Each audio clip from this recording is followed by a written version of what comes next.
combined authority uh, goes through its improvement process.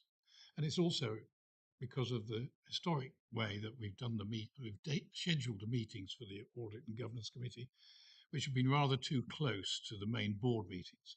So when papers like the ones we're considering today have to be commented on before a board meeting, we're out of sync. So I can just reassure you that for the planning of the dates of the next civic year, the idea is to space the relationship between our meetings and the board to hopefully minimise or reduce the need for extra meetings. And my other announcement is in regard to some confusion which came about the working copy of the Constitution and elements in there that are covered in the governance paper. And chapters 4 and 7 in the Constitution paper are set aside for our discussions today, and we'll cover that in the governance paper, which is the last item on the agenda. I chose that sequencing without having seen the 300 pages of the Constitution, in the hope that we'd have the Constitution in our mind when we get into the governance section and the role of the board. So that's why we get it. And I'd particularly like to thank Councillor Brown for late at night realising that there was some confusion and bringing it to our attention so that we didn't all do what he did, which was comment on both bits twice in his own mind. Anyway, okay, thank you. So now I'd like to move on to the first substantive item in the agenda, which is the procurement policy, which the monitoring officer will introduce. Thank you, Chair. Thank you, Chair. Good morning, members. The procurement policy is a policy that all local authorities should have if they are procuring goods and services. The procurement that is usually done by local authorities is governed by the by procurement rules, and this policy is to accompany the Constitution and would be read alongside the Constitution. What the policy does is set out for anyone who is procuring on behalf of Cambridgeshire and Peterborough Combined Authority what they should do and shouldn't do when procuring on behalf of the authority. This policy has gone through some of our governance processes. So this was approved by LSM in November 2021, but there have been additions or amendments made to it since then. And those amendments are found in paragraphs 23 and 24 of the policy itself. This policy will now be going to the CA board on the 25th of January. There are in the policy itself, there are two main issues that I would want to draw your attention to. So there is the issue of, if you look at paragraph 9.1, it talks about local quotes. Basically, if I put in a nutshell, it's sort of reserving some procurement for local businesses. The reason we do this is because there is a procurement policy note by the government that recommends that for the growth of local businesses, local authorities should look at doing this. But there is a threshold, so it would only happen in certain circumstances, not all circumstances. The other issue that I wanted to mention can be found at paragraph 14.3 of the policy itself. There is a requirement for bidders to just bear me 1 second. There's a requirement for bidders to indicate whether the goods or services that they are going to be providing and whether there is going to be environmentally compliant. This is not a stipulation in law, but that's what members wanted at the time when the policy was being drafted. And it is in the policy note. I just wanted to emphasize that we cannot enforce this because it's not in law. But because it's acceptable and reasonable to have that policy in there. Sorry, that requirement in there. That's why it's in there. That's all I wanted to say about the policy. I'm available to take questions. Our procurement manager is also online if you wanted to direct any questions to either of us. Thank you, Chair. Thank you. And what we're asked to do is to support this policy, or consider it, support it, and oppose changes. And if we have any comments, um, I'm open to comments.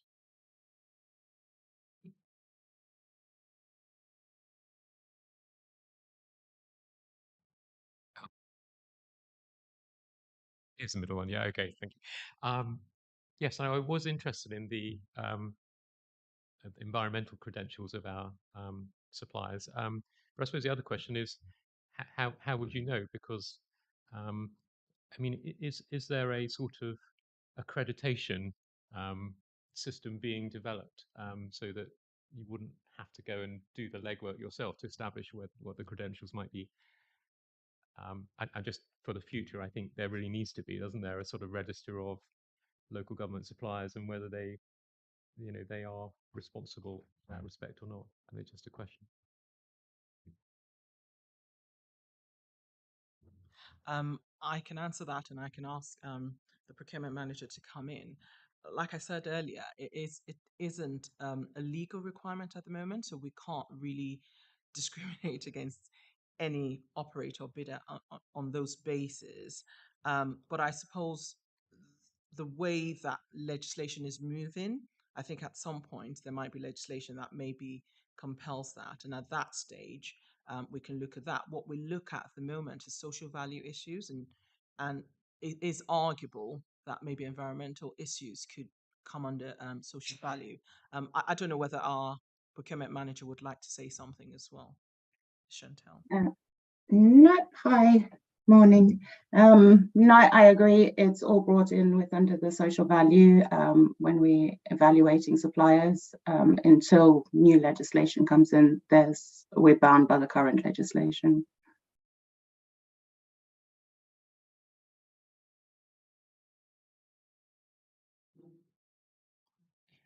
Thank you, Chair.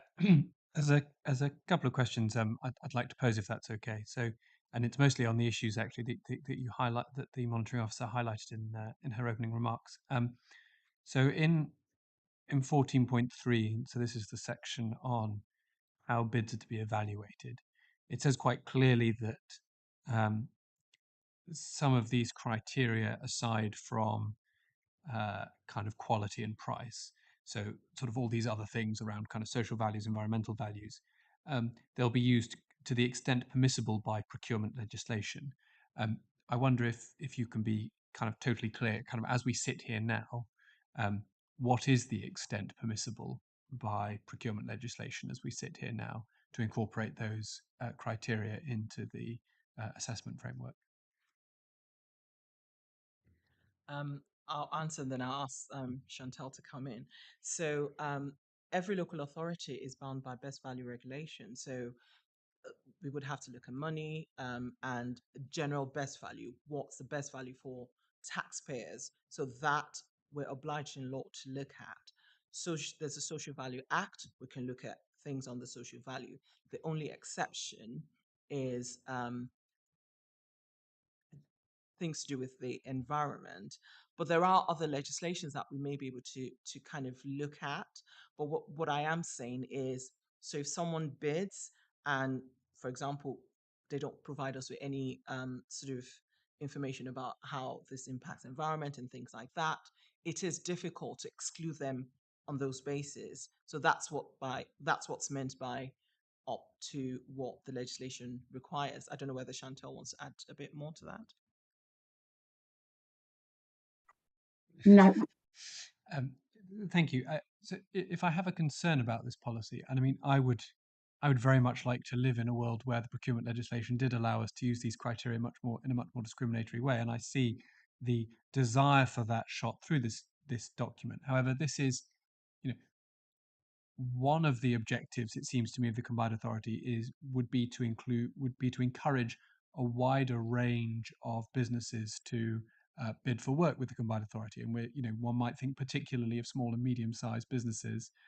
And I have a slight concern that, if they were kind of clued up enough to look at this document, they would see lots of stuff about, environmental stuff, social values. They might put a lot of work in their bid into environmental and social value stuff, and then not be awarded the contract because actually, to some extent, at the moment, none of that stuff's mattered, and they've been undercut by, say, a larger supplier. And if they'd known, actually, if they'd actually read between the lines that none of this stuff matters, then I would have prepared a very different bid. So I worry slightly about the usability of this token. I mean, I appreciate why all this content's in there, but it does, to some extent, perhaps cloud what we would want bidders to be focusing on if they're going to win work. And like I say, one can easily imagine a world where, large corporations will understand this and small businesses will, put best endeavors in and lose out as a consequence. So I would challenge whether we can structure this in such a way as to make clear what's aspirational, what's current, and what really matters, so that local businesses can understand that. I'm going to leave that there for a moment. In fact, can I come in slightly later on? Sorry, I've forgotten what my other point was, and perhaps someone else wants to come in.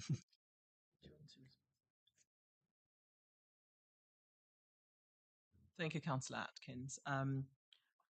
Actually, this was a requirement of members in November 2021. Chantel and I have our legal views on it, but this is what was required, and that's why it's in there. So I do appreciate where what you're saying. I think the only assurance I would give is when people bid for contracts, they can always speak to our officers. They can get guidance and that sort of thing. So it's not a case of David and Goliath, if I could use those words. They will be supported through the bidding process. I don't know whether Chantel wants to. Yeah. Yeah, can I add to that? So within our scoring matrix, when we send out the tender documents, the social value aspect is built into the scoring matrix. So bidders can score if they answer the question to the fullest and the requirements that they need to answer against. They'll get a maximum of 4 if they provide social value or the environmental or any of those listed there. That it has to be quantified, and then that will give them a higher score of 5. So it's built into our scoring matrix on what they can score against each question. Thank you. Sorry, I have now recalled the other point I wanted to make very quickly. Yes, certainly.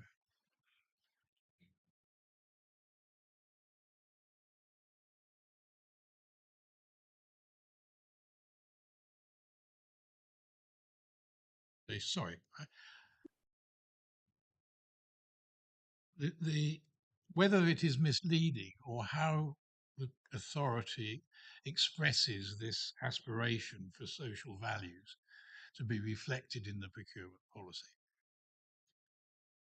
It seems to me that will that scoring that you mentioned, a 5 or 6, does that mean that it is a level playing field, or is it still a reality that the large organized enterprises who aren't local are more likely to win on value grounds than small local companies, and therefore is it misleading to small local companies to suggest that these aspirations would give them an edge where it doesn't? Yeah, I see your point there. I suppose it depends on what the value is, what officers are putting on prices, because that's normally where your bigger companies will be able to win, is on the price element of it. It's not necessarily on the quality side. So it depends on how that specific tender is weighted with price and quality.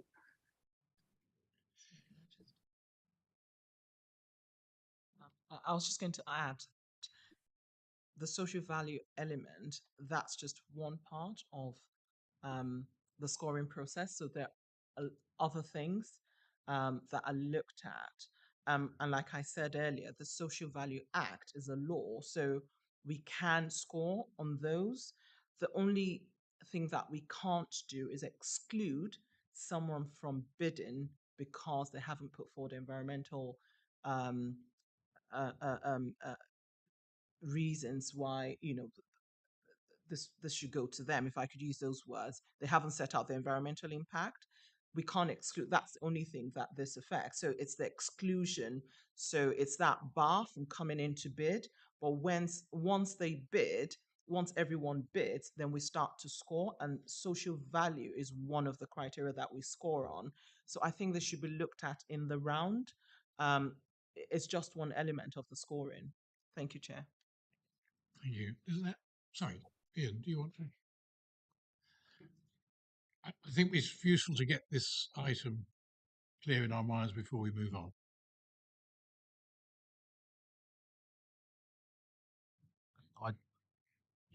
Yeah, I did press it, Mr. Gunner. I mean, I view this a slightly different way. I don't think that we should be making this. I think that by having this policy, we've got to work within the framework of the law, and we've got to work with the legislation that is there. But to bring in bureaucracy, which is what this is, over and above what is legal, this will not level the playing field. This will make the playing field unlevel, because big companies are set up to deal with the environmental and social aspects of this, and small companies are not. And just to do the work to bid will add cost to their quote. And I've seen it with work we've done in Finland and locally with the CPCA. We have got build costs that are absolutely going through the roof. The CPCA is not supporting these additional costs, and projects are failing. We've got projects that are not going to be delivered, and we should be about delivery. And to put legislation in the way, which is adding additional cost, all we're doing is driving the price up and making delivery more unattainable. I think that working within the framework of the law is one thing. That is what we have got to do. That's a level playing field for everybody. And if we try and make it more bureaucratic, we are adding to the cost. We will reduce our delivery, and I don't think that is necessary. I think to bring things in at this level is detrimental, and it also discriminates against the smaller person coming in because they're not geared up for this, and therefore the competition goes, and therefore the price goes up even more. So I would be very hesitant about bringing anything in that is above the, the legalities of what we are dealing with in terms of procurement. Local government procurement methods are far more expensive than if you put it out into the open market as it is, and we are just driving those costs up. And we've got builders and that are just charging more and more, and it's making delivery of things unattainable. So I don't think that it, to me, is the right way the policy should go. I think the policy's where it'll be, but that is my view of where this will go if we carry on down this route of scoring for environmental and things. We should be looking at value for money. That's what taxpayers want. They want to see value for money on projects, and they want to see things delivered, and that's what we should be aiming for. Thank you. Stephen? Yeah, thank you, Chair. I think probably take that a step further as well. Actually, I think it's I think if we are going to do this, I think if it's probably more acceptable if we have to offer more support. I think because quite rightly, as you say, some of the projects I know that I've been involved with, and I've had some of the local parish clerks on the phone to me pulling hair out. They've been successful in going for some funding for something from the CPCA, and procurements they don't line up. Obviously, parish councils have a very different procurement system, and they struggle to sort of align things. And I think if there was that support there to help them, and then follow it down a little bit further, like some of the smaller construction companies that will look at some of this and think this is beyond me, and it's not. But if they've got that support there, I'm not sure how we do that, but it's we're going to end up trying to be all things for all men. I sort of, I accept that, but we have to do we have to sort of follow our own guidelines. But if there's support there to help them, I think that'd go a long way.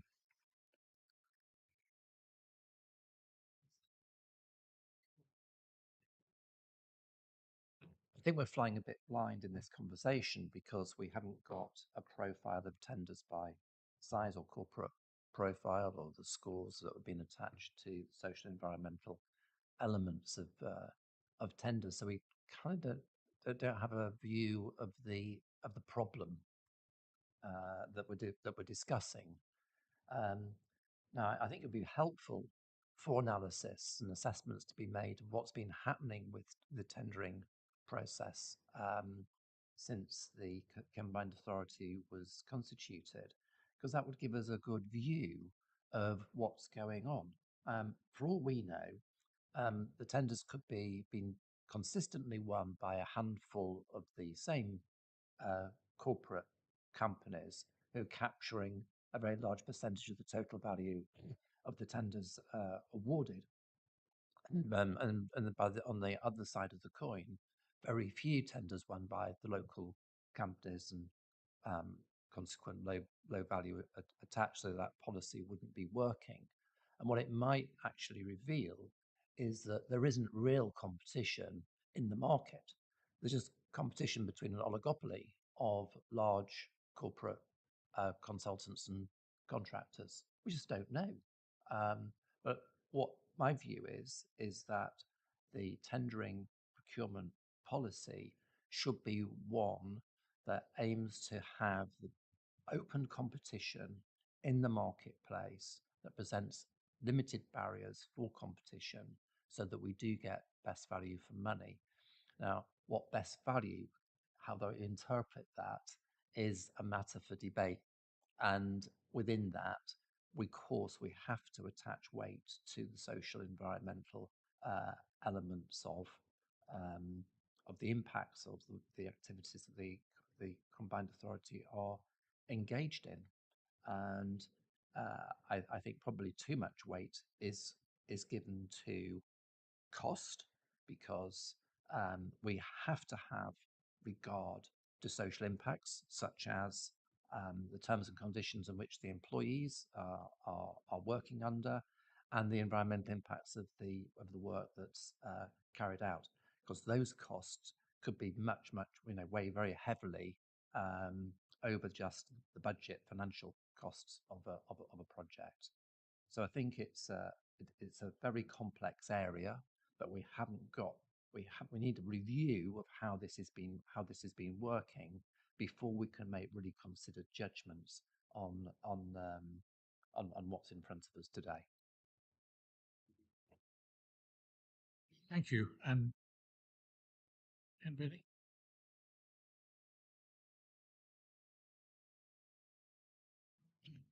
Sorry, it seems to go off. Another question. Yes, yeah. I mean, this procurement policy, how does that go down to the trading companies that we have? Does this policy apply to the trading companies? Because as limited companies within the CPCA, they should have the flexibility to deliver projects, and its delivery is my concern. Is this policy going to set out how those limited companies that we have, the trading companies, are they going to have to follow this procedure, or are they going to have the flexibility to use market procurement methods, which is really one of the main purposes of these, to give the flexibility in terms of work, procurement, and to work in the marketplace? Is this policy going to affect those? Are they going to be governed by this as well? Because that to me is another tie that you're putting around the trading companies. We've had a lot of discussion in this committee about trading companies, and I would not want to see the trading companies being stifled or stopped or hindered in any way to their delivery of the projects that they are set up to deliver. Thank you. Could we have an answer, please, on regard to the trading companies point before I try and land somewhere after this debate? Thank you, Chair. So the trading companies are separate legal entities from the CPCA. So unless they are purchasing things on behalf of CPCA, I don't see how this would apply to them. They're separate legal company, so they might not even. So, for example, to deliver, I don't know, for example, Peterborough University, they would have to maybe bid with other companies, not necessarily with the CPCA. So this policy will only apply to people who are bidding for contracts from the CPCA. So it's yeah, that those are the people that, or the companies that it applies to. bar services and things like that, but not necessarily the trading companies because they're totally legal entity. They might not have anything to do with the CPCA in that regard. Thank you. That was a clear answer on something which is more complicated generally. Are there any other comments about on this point before I try and find a way of synthesizing it? David.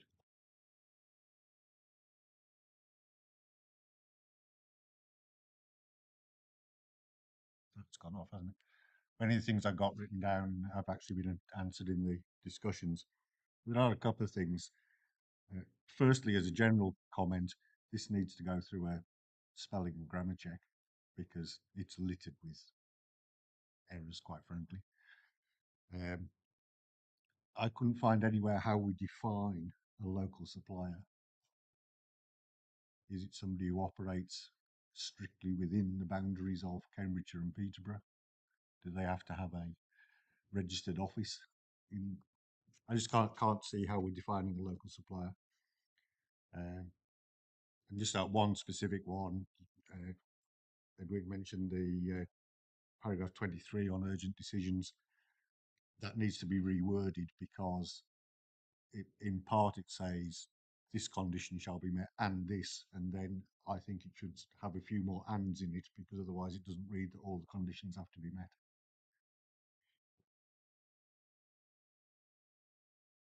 We still on this point before I mean, you slightly strayed there into wider things, but can we just stick with the social responsibility aspect? Because that was quite a wide debate that we've had. And in giving feedback to the board, I have to try and see what our view is. But I think if I try some words, I think what wish to be conveyed back to the board is that we have some reservations about the practicality and value of including social and economic aspirations over and above procurement legislation.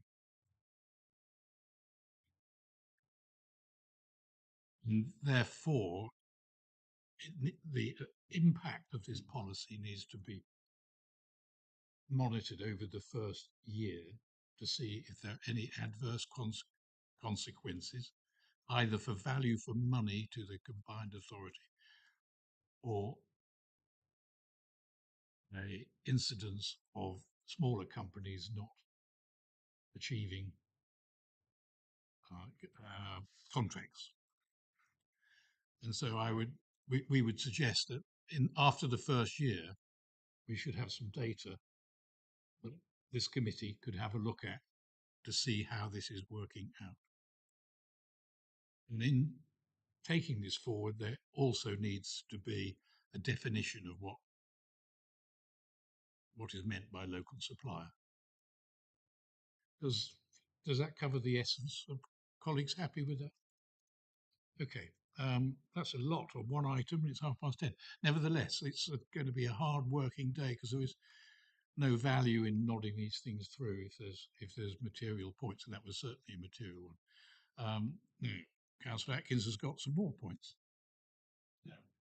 Thank you. Yes, apologies, Chair. Well, helpfully it's on a different topic. The coming back to this issue, I think the monitoring officer clarified that in some circumstances, officers would be encouraged to seek bids from local companies in the first instance. I just wonder if perhaps the monitoring officer or the procurement manager could give us a sense of how that would work in practice. I guess I'm particularly concerned as to how officers of the combined authority will, in a sense, sort of discover the kind of companies that they would want to have bidding into their projects. How will they advertise in a way that local businesses will find out about? I suppose my concern is that while I would very much welcome the inclusion of more local businesses in the work of the combined authority, I wouldn't want to replace, a sort of an in crowd of national companies with a small in crowd of local companies who happen to be well plugged in. Bearing in mind that most local businesses, it's not going to be an easy task necessarily to make contact and to forge relationships that can lead to value on both sides. So I wonder if you can give us a flavour of the practicality of how that might actually work. Thank you, Councillor Atkins. So, um, the reservation of procurement for local businesses would only occur in certain circumstances. So, would be under £50,000. That would be one of the first thresholds to meet, and also it would be in certain. I think there's majorly three different areas. So, education, catering, light lunches, things like that. So that's how it would work in in practice. And these companies would obviously be there'll be due diligence carried out to ensure that they are really local businesses. But I do take the point that the committee wants a definition of local businesses, and we'll do that before it goes on to the board. I don't know whether Chantal wants to add anything to that.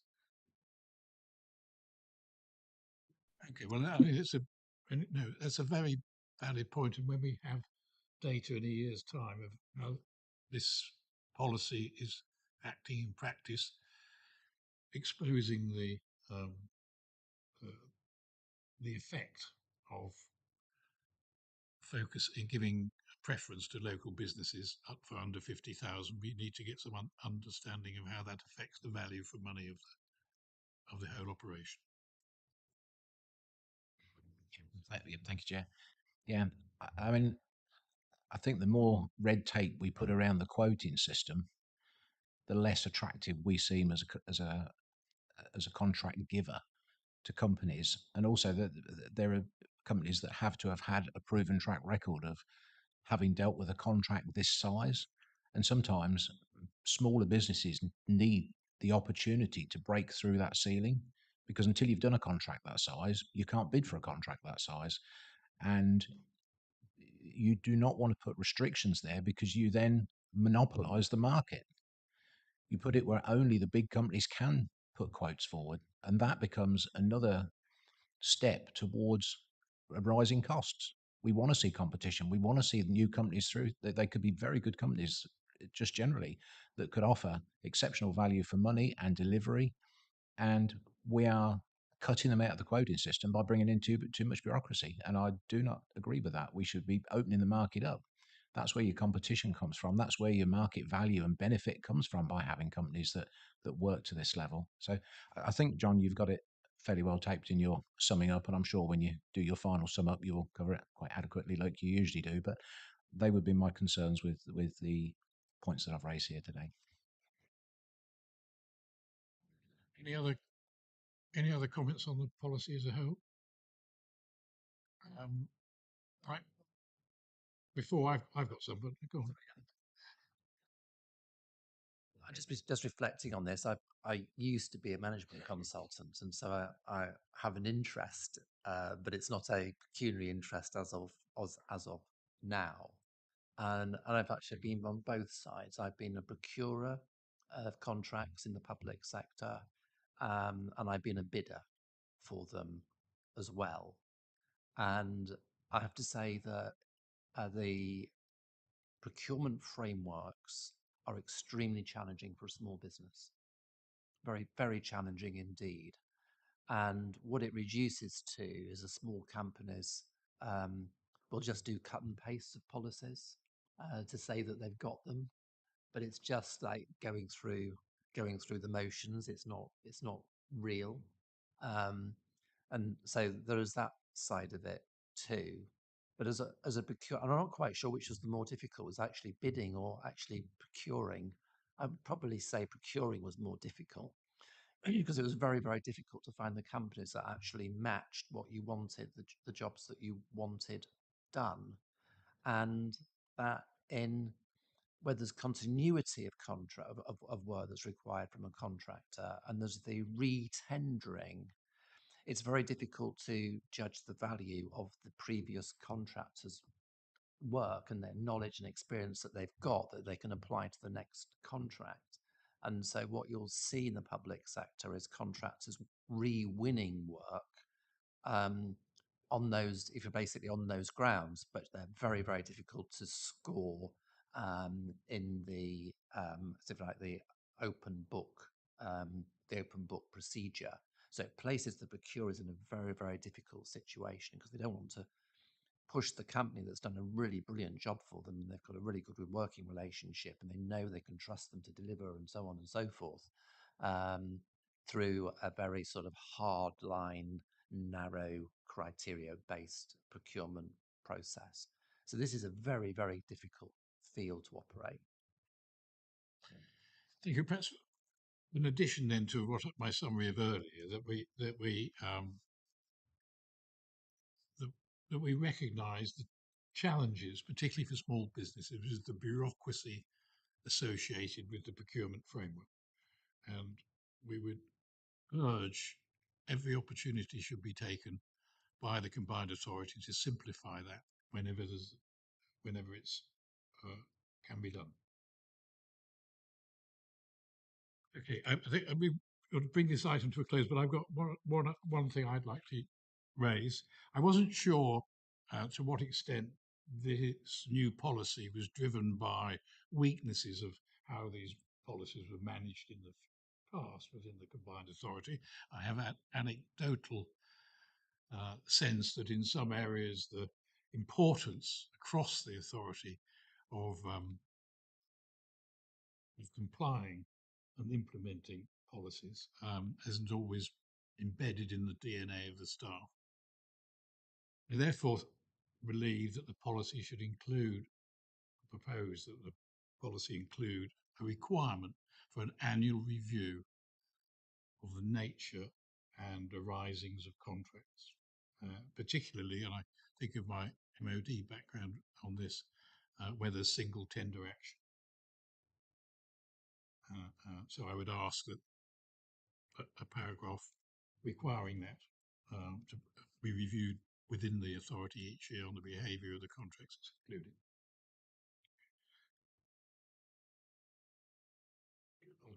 Are we close that item? Thank you very much indeed.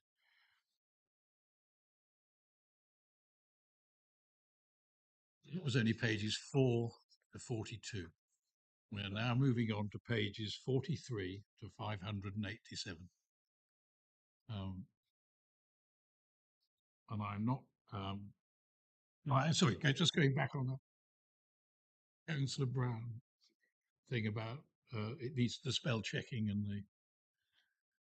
I think this is a symptom partly because of the volume of activity as part of the improvement process. A clear look at the spell check and the like is important. Right, moving on to pages 43 to 587. This is, to one extent, will be sort of drafting by committee, and I'm not quite sure, depending on the volume of comments, exactly how we'll be able to conclude this. But I'd like to work on the principle that if after a member has raised a comment or an observation, that we take those as accepted unless other members feel that discussion is required, so that as we go through peg by peg, we don't have to go back to it later. And I know I had some comments, and I don't know how many are on other people's lists, but this is too important to rush if there's matters of substance that we need to thoroughly tease out. So with that introduction, I would ask the monitoring officer to take us into the paper. Thank you, Chair. So firstly, apologies for the confusion that leaving in chapters 4 and 7 caused. But as explained, this is because we wanted the committee to have the constitution as it is. In the body of the report itself, if I just take us back to pages 2, it sets out in table 1 the proposed amendment to the constitution, and they're set out there. Unless you want me to go through it all, I'll stop there and welcome questions. Okay, no, I think we'll go through it when we get there. Can I just be clear, though, what it is our task is? Because according to the paper, we're to approve and recommend. I don't think we are the approving body for the Constitution, but supporting it and recommending changes, I think, is our role. Yes. Yeah. Okay. So, on that basis, who would like to start? David. There, we've got it on. Right, first comment, same as the previous paper. It needs to go through a spell and grammar check as a whole. Another general comment is there seems to be a lack of and I've raised this before, there's a lack of consistency between the use of the words combined authority and combined authority board. And sometimes it clearly is just something for the board, but other times it's using the word board when I think it should cover committees, so it shouldn't be using just the word board. It just doesn't read right to me. And then if you want some specifics.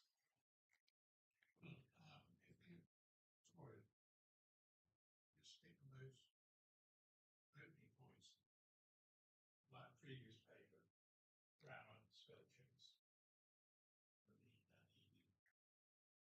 and then in regard to terminology, the paper needs to be checked. It's clarity, referring to the providers of other constituents of the providers of the provider product.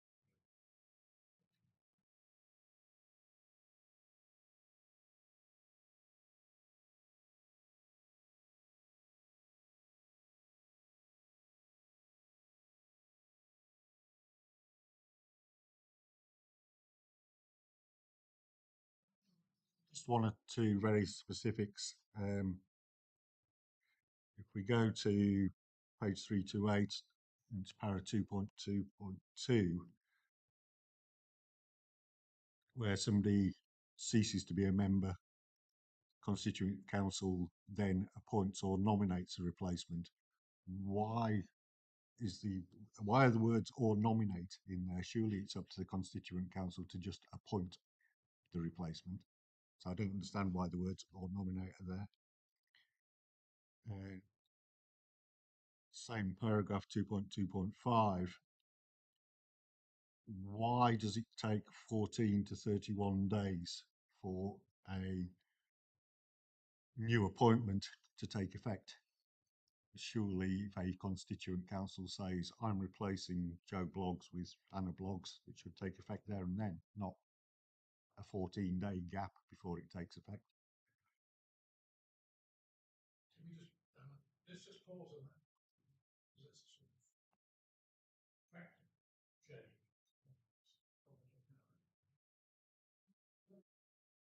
Thank you, Chair. So paragraph 2.2.2 and 2.2.4 are exactly as the Constitution is set out now.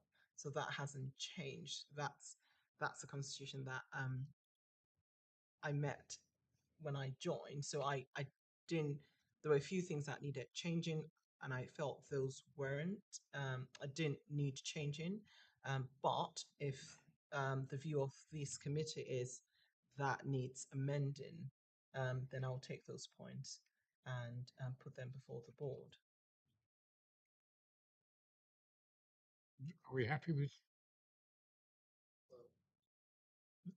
This is where we need to be clear that we're with one piece of advice.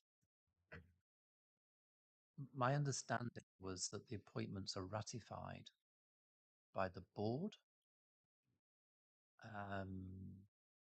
And I think that's possibly the correct way to proceed.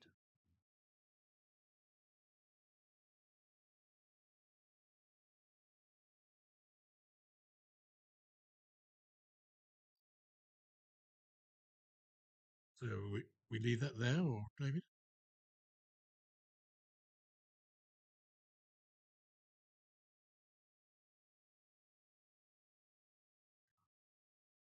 Middle one.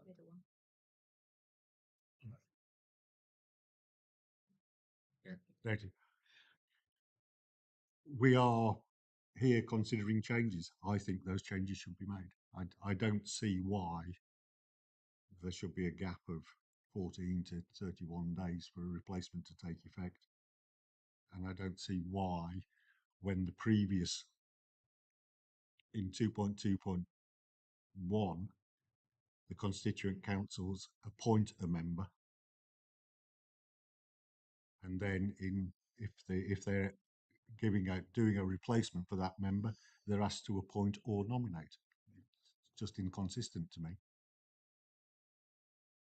So I think it should be changed. Okay. So the wording regarding the replacement of members should be simplified and speeded up.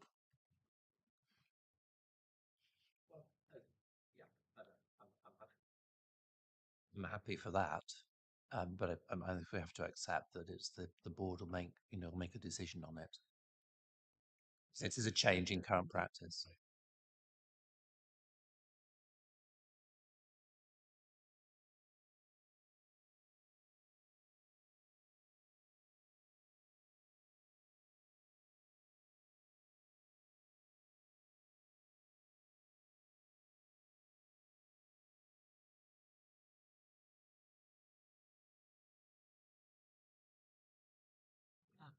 No, I don't, because ultimately it is the CA board that ratifies.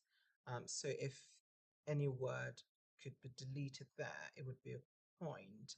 But I think I sort of understand the rationale behind that. But I wasn't here when this contract was drafted. I perhaps it's speaking to appointing um, by the constituent authority and then nominated to the CPCA board. Perhaps that's what it's meant to say, but the word nominate can remain there because they can only put forward someone. The CA board will still have to approve the nomination.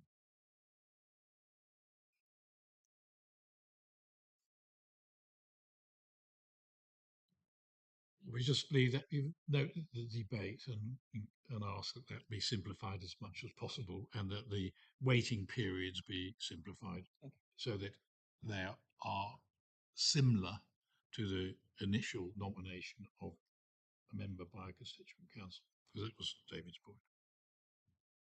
Okay.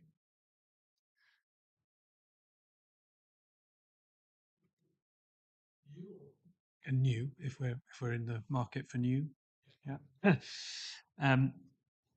So I'll try and cover off a few things. I'm delighted at the introduction of the hallowed coin toss in the rules for overview and scrutiny, and that following that whole saga, that will now be preserved forever in our constitution. So thank you for incorporating that and avoiding any future issues around that. I'd like to look at some of the additions to chapter 5. I'm focusing mostly on those. I sort of feel that it's most helpful to look at the changes rather than try and kind of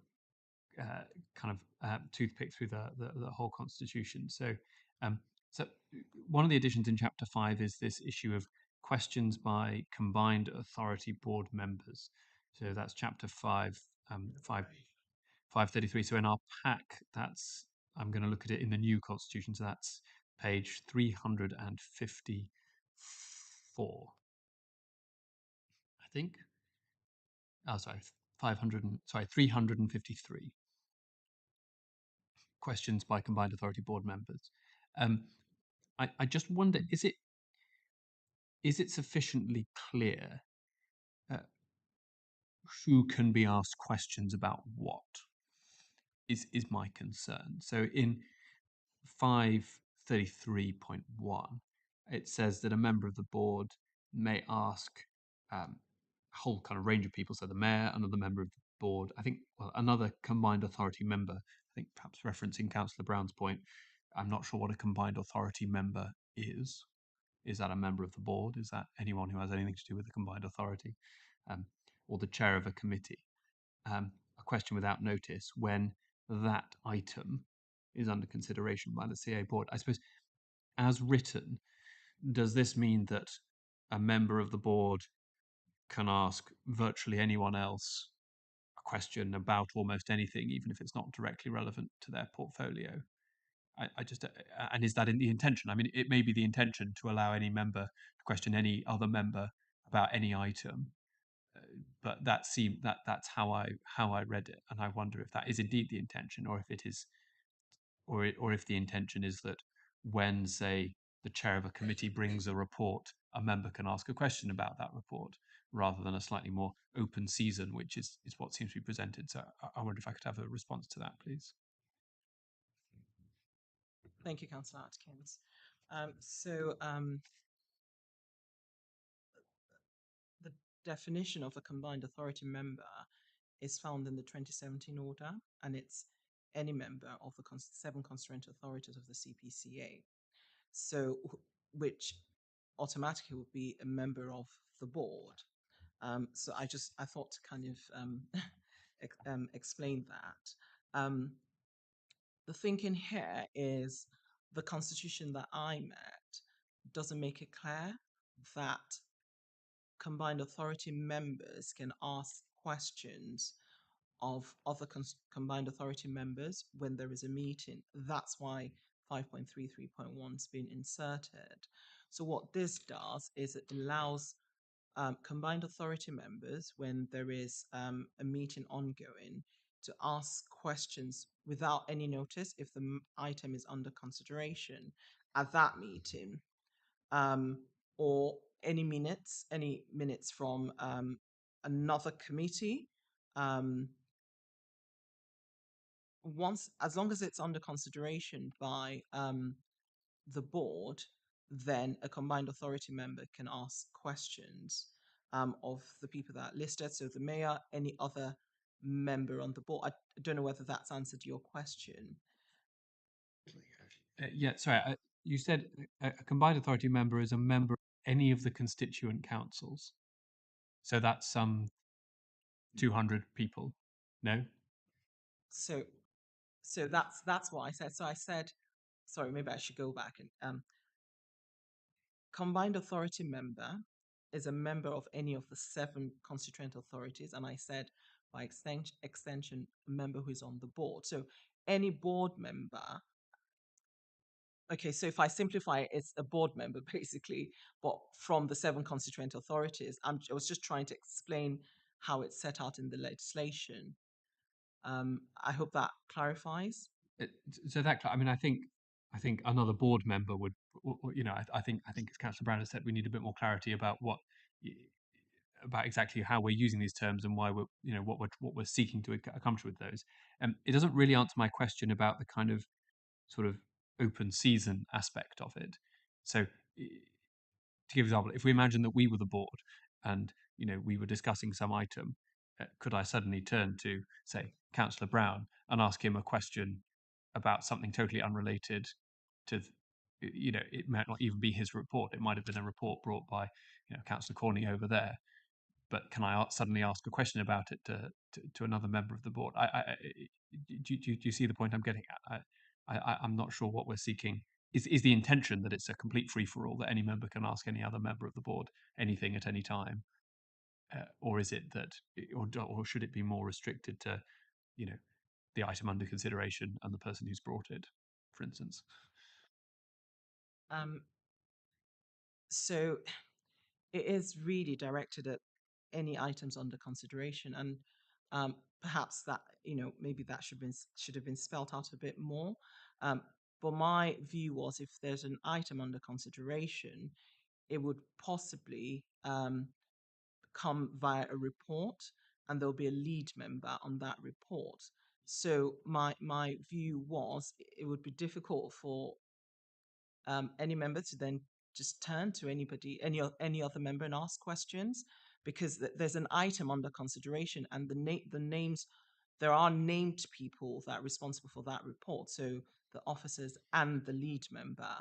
and perhaps the mayor, if it's something to do with the mayor. I didn't think that I needed to expand more than that, um, because normally that doesn't happen in the meetings. Questions would be asked of the board member responsible for the item under consideration. Okay, well, like I say, at the moment it allows complete free for all, but I'll move on to the other. It's certainly.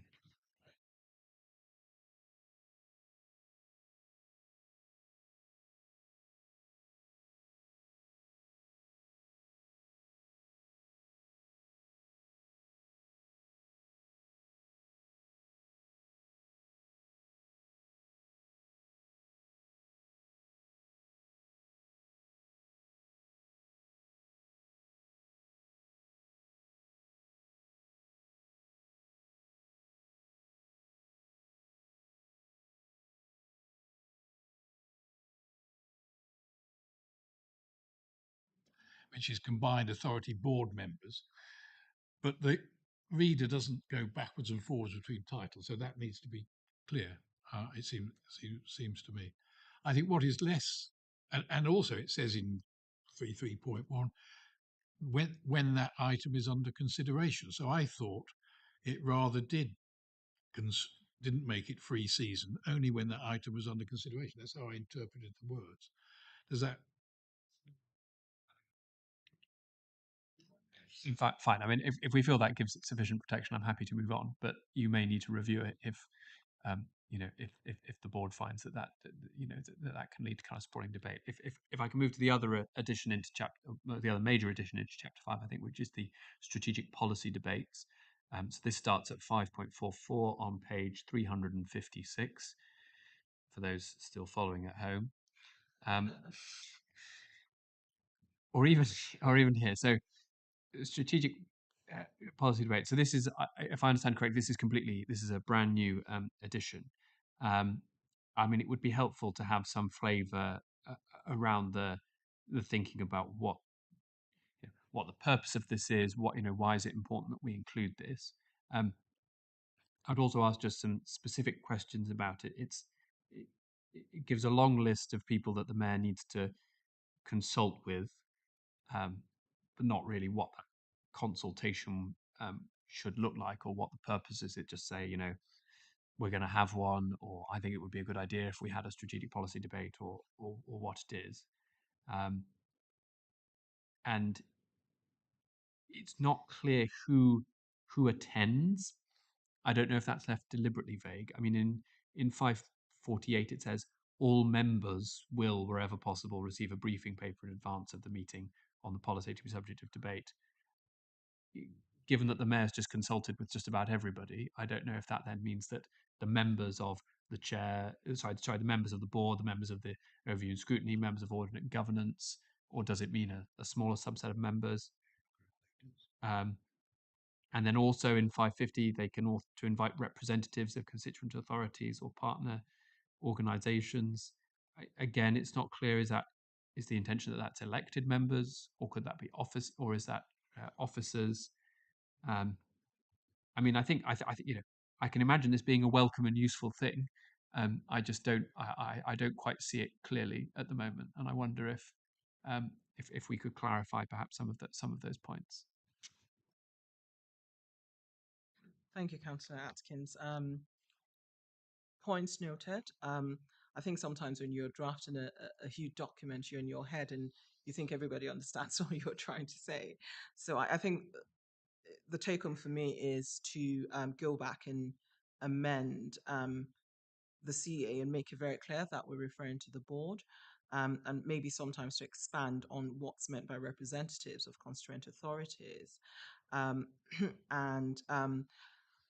when I was drafting it, I left it a bit loose to allow for flexibility, because, for example, my thought was one, not to stipulate to the mayor and the members how to consult and what to consult on, because then that gives flexibility to the CPCA and to board members to bring forward things they consider to be strategic. After all, we're just officers advising members. So that's why I sort of left that slightly loose to allow flexibility to the mayor and to board members to bring forward and discuss matters which they think is of importance to them.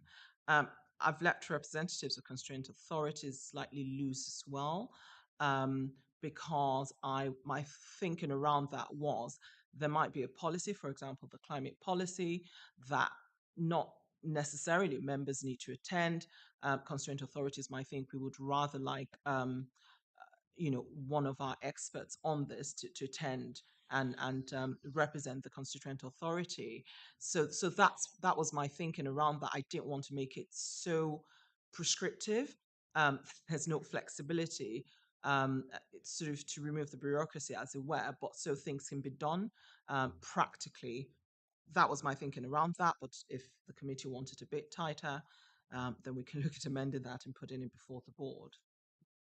Thank you. I think we could suffer a little more clarity without losing. I appreciate this is something that we want to be a flexible tool that can be deployed sort of relatively quickly. But I think perhaps just so we're all clear, I wouldn't want it. I wouldn't want the first time this happened, everyone to say, "Oh, I didn't know this person was invited," or "Why isn't this person here?" And that sort of is the sort of issue that can come up, I think. But no, in general, I do appreciate a lot of work has gone into this, and clearly the previous constitution had sprawled quite significantly with appendices for this and all these kind of fundamental things kind of squirreled away. So I do appreciate the work that's gone in to make this hopefully a more usable document in the future. So thank you. Yeah, thank you. I mean, there has to be a certain amount of practicality with this, and most of the people that are invited to a meeting, um, the committee or board members will be informed, and if the periphery don't make it their business to find out, that's their ignorance, and truthfully, they should try harder. Everybody knows what's going on if you look and if you read around the subjects. I know when all the committees are going on in Finland that I'm not part of, and if I want to find out, most of this is discussion beforehand. So people will find out if they need to know. I think the people find out later on. It's a certain amount of self-responsibility that if you're that interested, you find out. I get plenty of notifications of meetings that I'm not involved in, and it could get to the point where it's silly sending everybody notifications. I think there has to be a workable solution to this one. Thank you. On this item? Yeah. Okay. It's going. I'm not sure we finished off 553.1 on page 353. It strikes me what's been attempted here is to codify norms, these implicit ways in which we do business. And we've got an example of it here today, the way in which we do business, John, in this meeting. I haven't looked at the Constitution for the way in which we conduct ourselves in this meeting because it's a norm, it's implicit. We know how to conduct ourselves without written rules. And I think what's put here is in a board meeting, a member of that board can ask questions of a person who's relevant to the issue under consideration. Does it really need to be in the Constitution, frankly? And as I do business at Cambridge City Council, if I'm interested in a particular policy issue, I want to discuss it with the executive councillor that's responsible for that. I speak to them at any opportunity that's convenient to the two of us, and we talk it through. And we might take it through a policy group or whatever we might do, or I might be satisfied with the answer. So this is kind of how we conduct ourselves in a public authority. Does it need codifying this way? So in a mo. So this is about 533.1, not, yeah, okay. Before I ask the monitoring officer to respond, I think looking back over 4 years, I have been surprised how what I would think as a norm has become a bone of contention and has therefore led to clarifications in the bureaucracy because somebody's dancing on a particular pinhead. So I can see the gestation of these sorts of things. With that lead in, I'll ask the monitoring officer to bring light. Thank you, Chair. You've said what I wanted to say. Yeah, this is the reason why it's in here. So it's very clear what can and can't be done. I thought this was the fairest for everyone who was attending the board because there were some issues which I'm not going to go into, and I just thought this was the best option to deal with that, so it's codified and everyone knows that this is what's meant to be done. Thank you. Thank you for that, and thank you, Chair. I'm now reflecting on those last few words and realising that we're ironing out abnormal abnorms and setting it straight. Okay, thank you for that. I understand that. If we could now, if I could just try and sum up on the strategic policy debates on 356. I think this is a substantive point of feedback to the Combined Authority Board that they should give particular consideration to the guidelines in the Constitution regarding strategic policy debates, which after this discussion we know that the monitoring officer will try and recraft to make it clearer whilst retaining the flexibility. So that was my summing up. I just like to say, as an example, on 5.44, the mayor, after consultation with the chair, the board members, the leaders, the chairs, the overview and scrutiny committee, and with me, that could be read that that's a requirement that he consults with all of those, which isn't flexible at all, is it? Because I could then say, well, I can't have this strategic policy because I'm supposed to be consulted and I wasn't. So I think that's not for the minutes, but that was just to try and get how these things strike the reader, and whereas as appropriate might fill the bill. I don't know, but I'll leave that for the board to consider. Flagging it up, I think, because particularly as it's new and significant, for them to particularly put their eye on is the thing that comes out of this debate, which I'm grateful. Any more? Yeah, thank you, Chair. Just going back to questions again, I'm afraid, but so forgive me if this is, and I've missed it somewhere, but where we have the written questions, so 533.7, so no more than 2 written questions, which is fine. And then we go down to supplementary questions. Whilst most of us know that, saying that it's a supplementary is by the person that asked the original question. It doesn't say, unless I've missed it somewhere else, in that somebody else might have a supplementary on some information that's just been brought to light. And if that's not allowed, I'm just sort of trying to find where it says it's not allowed to do. So that makes you're looking the look I'm getting. So it tells me again. It comes back to I know what I mean, but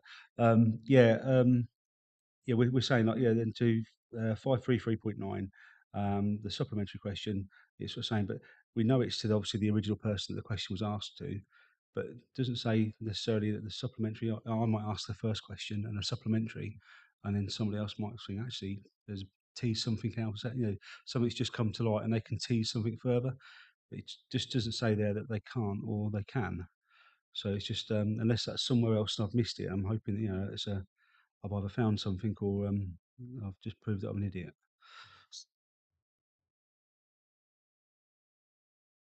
Thank you. So this is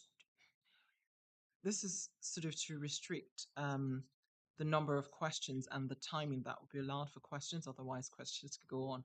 Yeah. So what 5.3.9 is saying is you can ask one question and then one further supplementary question, and after that, no further questions. I don't know whether you're meaning that maybe should be made very clear that they can only ask one supplementary question. I was thinking maybe that's clear. Or have I missed your question? I think, yeah, obviously the member can ask a supplementary. I get that completely. I understand about sort of, these things can go on forever if not, but I think sometimes it's important that, like I say, some information can come to light and something else, have that light bulb moment and think, actually, we can tease a bit more out of this, something might be missed. But it just doesn't say, it only says a member asking the question, and may ask one supplementary. It doesn't say whether that's the original member that asked the first question. I guess that's what, so we can define that. There's nothing there to say that actually, I've asked the first question and somebody else can come in with a second question, but it's just defining that, whether is, if that's somewhere else, that's fine. It's defined, but does that make sense? Maybe shed a bit of light on that. So 5.3.9 is linked with 5.3.2. So that basically is when a member, so 5.3.2 is a member, which I interpret to be one member, asks the question. You can only ask a supplementary, so it will be that member who can then ask a supplementary question. If another member wants to then tease out um, a bit more from that question, unfortunately, that's not how this works. So this is to do with written questions specifically.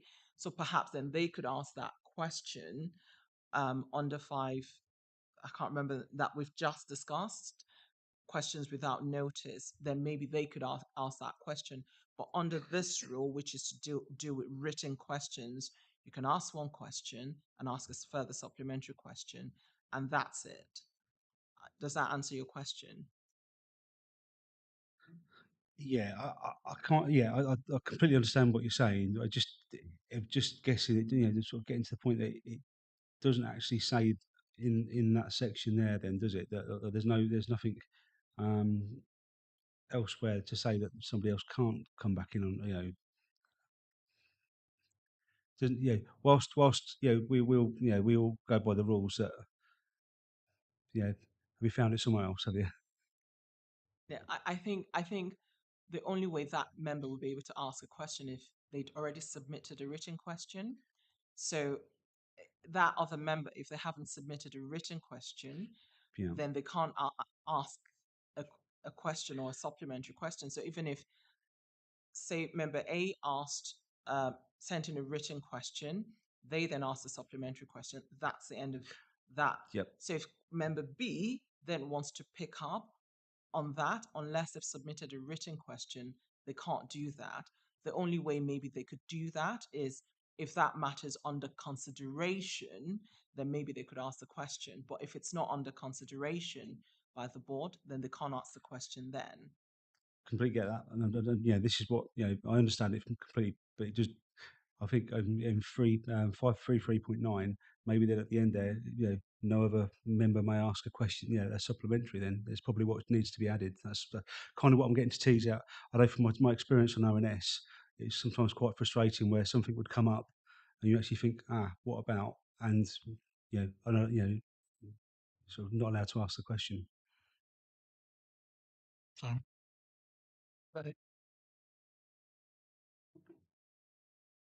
I think the lesson I've just learned is quite helpful in this respect because it appears to be this is about managing bad behavior, if you see what I mean. If that's not too abrupt way of presenting it. In the normal conduct of business, of course, there's this free flowing exchange of information between people. I think this is about managing vexatious litigants, for want of a better phrase, who are just pursuing a matter relentlessly and just causing mayhem. And this is a check and balance on that kind of conduct. I think is that a reasonable thing to say, Chair? To suggest that that's what this is about.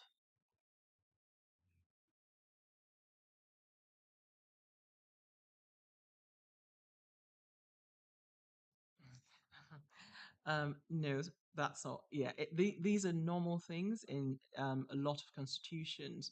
They were just missing in our constitution, and I've added them in so people can ask questions and can ask supplementary questions, and that there's a time limit for those questions, so that s- a long time isn't spent on answering questions, and the business of the board can be looked at. But but when you look at the Constitution as a whole, this is just one section, and that this just deals with written questions. Members will still have another opportunity to ask questions without notice. So it really was just to codify things, to make things plain for everyone so it's easy to follow, and there are no issues of what's allowed and what's not allowed. Thank you. Oh, sorry, Ian. Go on. Sorry to interrupt, John. I did mention to you earlier, my wife's in hospital. I explained, looks like I've been fidgeting on my phone. My wife's actually in Hinchinbrook Hospital, and we knew there was something wrong with her, but she's got to have an emergency operation this afternoon. So I've just explained that's why I've been fiddling on my phone, probably not paying as much attention, but my family comes first, and I'll be leaving. So apologies for this, but it's nothing I can do about that, I'm afraid.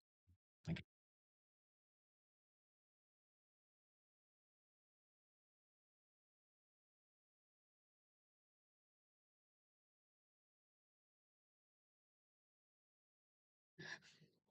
Um,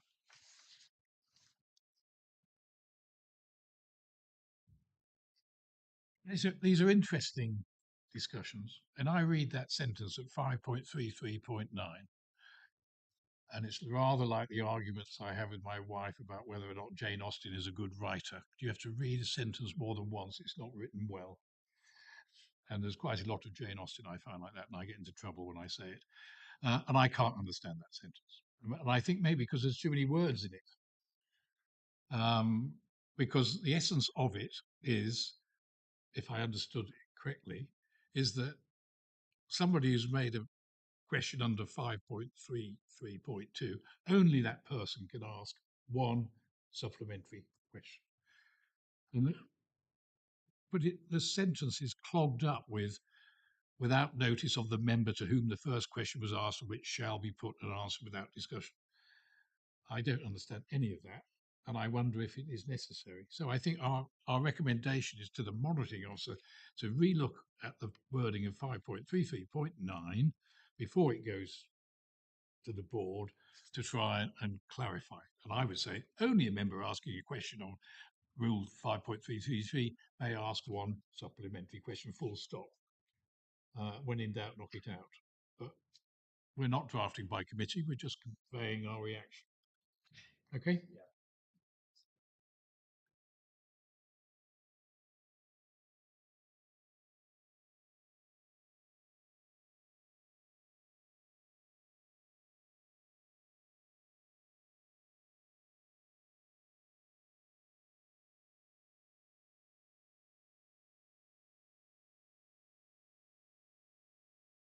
Those who've been here on the long run will know that we asked specifically from this committee to put the purpose of the Constitution into the Constitution.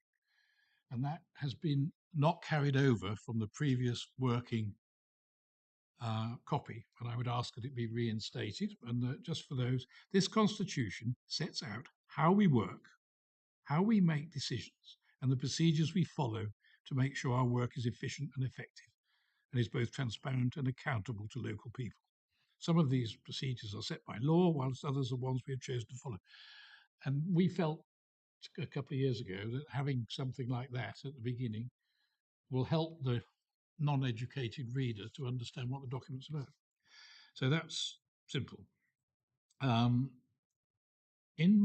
1.128, I'm sorry, I don't have the page number, and 1.129, it mentions that the monitoring officer will regularly review the operation of the Constitution, and the chief finance officer shall be responsible for monitoring and keeping under review the financial regulations. And in one sense, that is the norm, as what you expect people to do. So But is there anything more that needs to be added, like the review and operation of the constitution in consultation with ANG, perhaps? Or is there an output from these requirements, or are they just stand where they lie?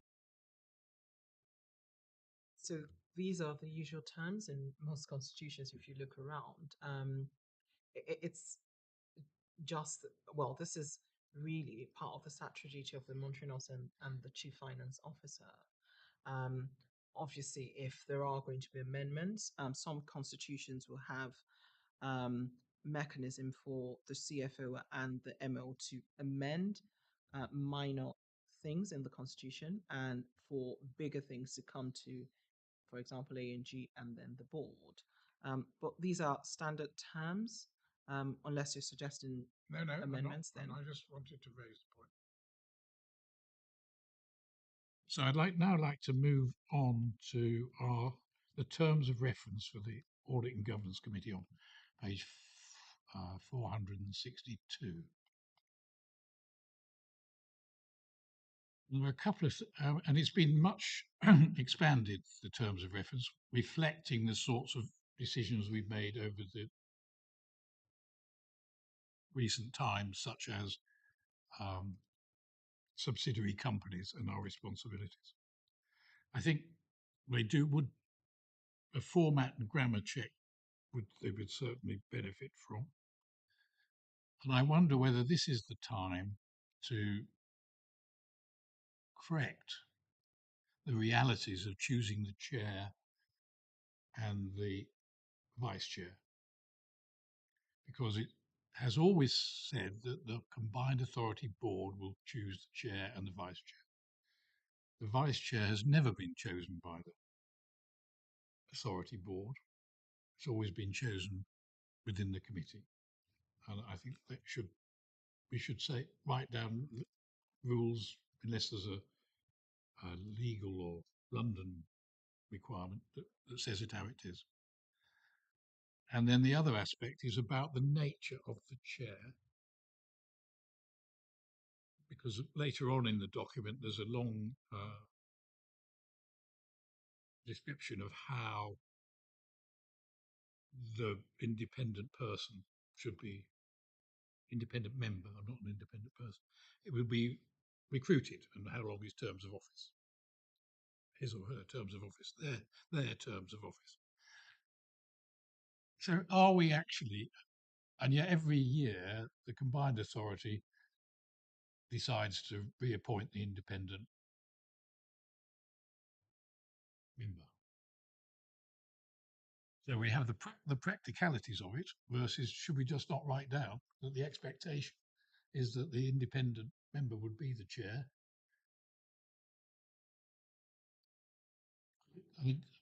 I don't like bad law when what you've written down is so different to what you behave.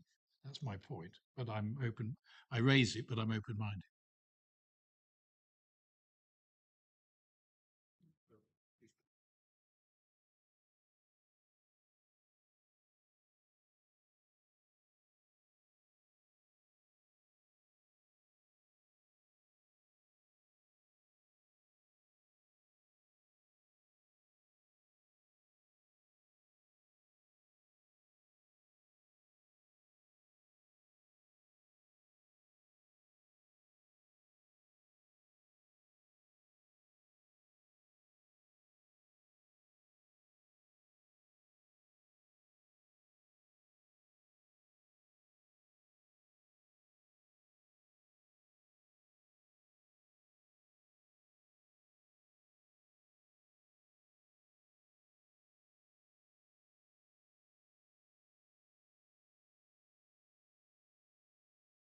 He sets out the nature of the independent person. Says, and it was it's a statutory requirement, as I understand it, to have an independent person on a combined authority audit committee. When I applied to be that person, there was no mention that was going to be the chair. We now have 5 years of practice that the independent person is the chair. So is this something we should just say that's what it is, or should we leave it open?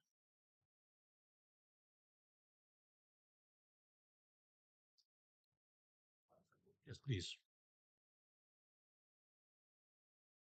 It may be too strong a word, Chair. I think at the very least the combined authority should make should make a decision. The board should make a decision about it. Either to should make a conscious decision either to write it in or to leave it vague, and not just, as you say, leave in what was written 5 years ago when practice has moved on. I mean, I'm only a substitute member of this committee, so I don't particularly want to express a strong opinion as to how this committee should function in the future. But I agree it's worthy of a definitive decision being taken. Okay, thank you very much. I think that's so. We recommend that the wording be changed regarding the vice chair that is always selected by the committee, not by the board, and that consideration be given for confirming that the independent person will always be the chair. Is the intention that the intention, not always, with the intention it should be the chair, because that has a big effect on the way you recruit somebody to be an independent person. It's quite different if you're, as I did way back when, because I needed something instead of golf, to just say, oh, I wouldn't mind sitting on a committee 4 times a year and I can slumber in the corner, to then pitch up on the day. And then I was told, oh, by the way, you'll be the chair. I just want clarity of that. I know it's a rambling way of introducing it, but that was my point. I think it's really important that the independent person is the chair of this committee, because the way in which the links you might have with board members and the mayor and the external auditor and internal auditor and all the rest of it goes through the chair, and I don't think the independent person on this board could do that job if they were as well as they need to do it if they're not the chair of this committee. Okay, thank you. David, you wanted to speak? Thank you, Chair. I would concur exactly with that. It is important that the independent person chairs this committee. And I think we also need to bear in mind that your term of office will end in 3 years' time. So it needs to be clear now before advertisements start coming in for your replacement, because you're only allowed to serve 2 terms. So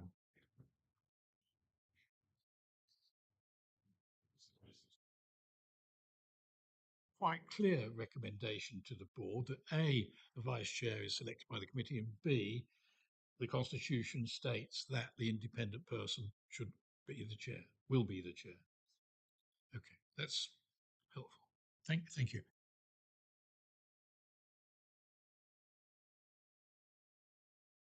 You have a page number now, 496. This is about the hearings panel, which we are doing this afternoon in our training. 496. Can I find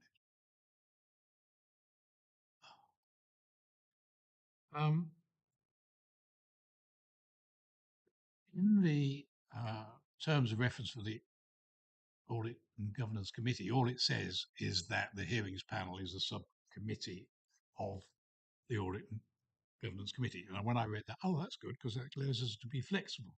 But when you get to page 496, there's a restriction in the sense that it says the hearings panel is a subcommittee of the Combined Authorities Audit and Governance Committee and will consist of 3 members of the committee. I think that is unduly restrictive, and I wondered whether members feel that we just knock out the will consist of.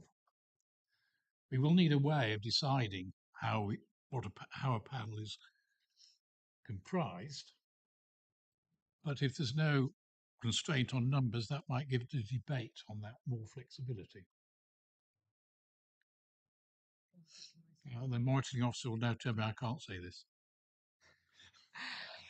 No, Chair. It is something that I have noticed myself, and I was going to discuss this afternoon at training. But I thought this was supposed to be above my grade. I suppose it's a political decision as to, well, a committee decision, because the law requires an independent member of for A&G, but then if you have three members, there would have to be the three members of the political parties, I imagine, which then excludes the dependent person. But I wanted to have the discussion with you before it was raised. I think, yes, it is restrictive. I think it should be opened a bit wider to allow an independent person on the panel, sorry, on the subcommittee, or yeah, the panel. But it's not something that I could have suggested. So yes, it is. I believe within the gift of the committee to recommend to the board.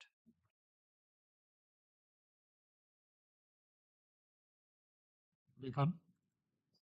Do we want to say at least 3? I'm not sure you'd want. Would that be better than taking it out altogether? And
It's thinking.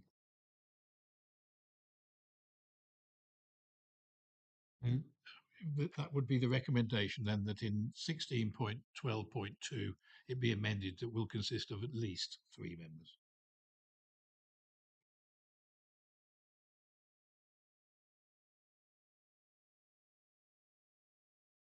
Sorry, 516 is the last one. Sorry. Yes.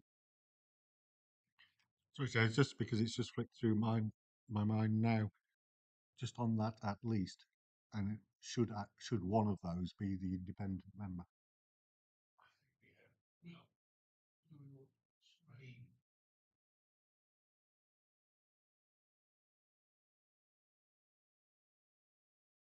I think it's back to the what's the norm of business. We are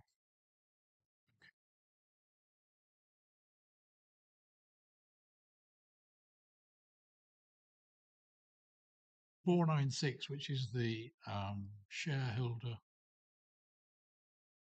Am I on the right page? No, sorry, 516.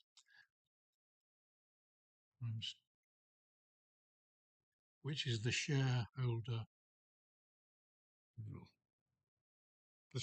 board on 516. It says at 17.3.2 on the shareholder board shall meet on a basis agreed by itself. Which it seems to me, although I'm an advocate of flexibility, is probably too flexible, and we should have something in there that says at least once a year. Because this has been a matter of concern to the committee about the subsidiary companies. This is a new body, and we want to make sure it meets. Are we happy with that?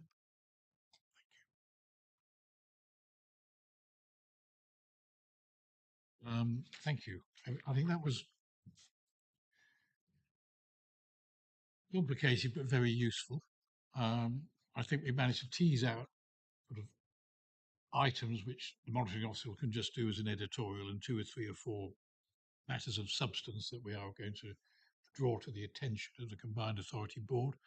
If members are content, I would ask officers to provide me with the draft of the words they're going to send to the board in regarding our recommendations as feedback, so I can make sure we're comfortable with it. Are you happy for me to do that? Thank you.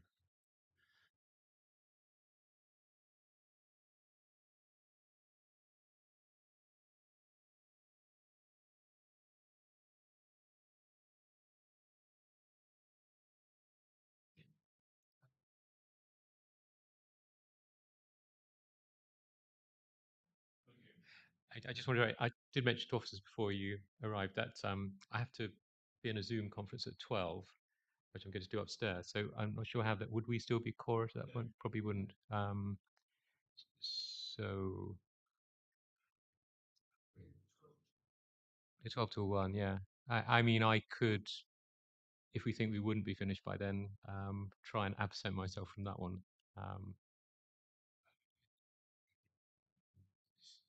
Yeah. Yes. Yeah. Yep. Yeah. Okay. In that case, I will just use my phone. No, no, it's fine. I'll just send a message, say I'll be late for that one. Thank you.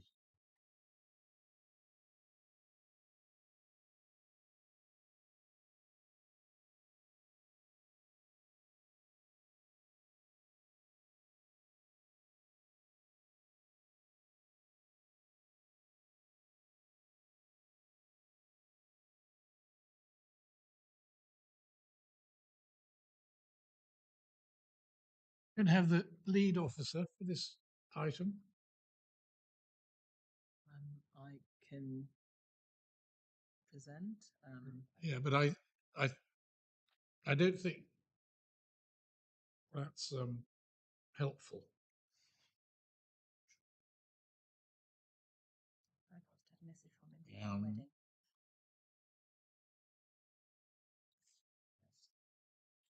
Well, let's go through it and see if the monitoring officer can tap dance her way through the things that we throw at, if I mix my metaphors. Okay.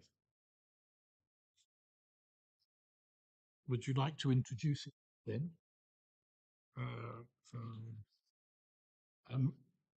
We support the proposals, note the improvement actions, and provide feedback. That's what we're asked to be doing. Okay, Edwina, please.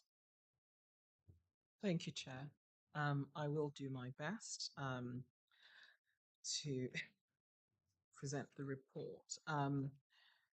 So this is, as you're aware, coming on the back of the improvement plan. What this report proposes is a review of the governance structure, including the committee structure.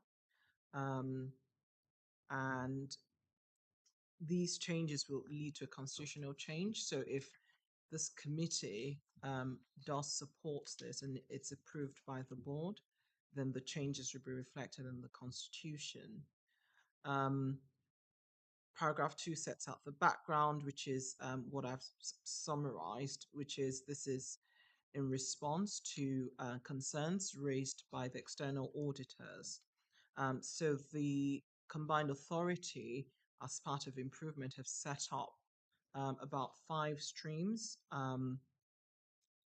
Stream A to E, I believe, and those streams look at different things in the improvement plan. So ways of working, governance is one of them.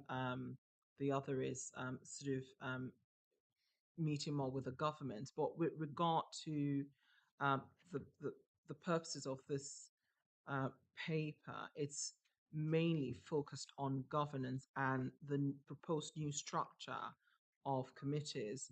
The terms of reference, I believe, are attached for each committee.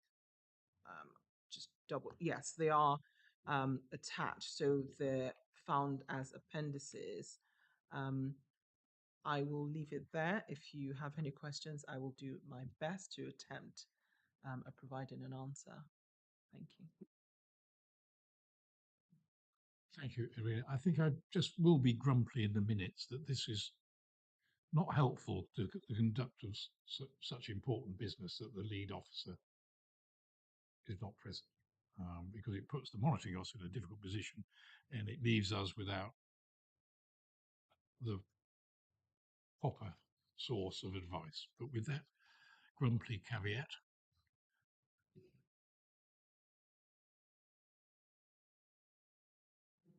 yeah, we got it.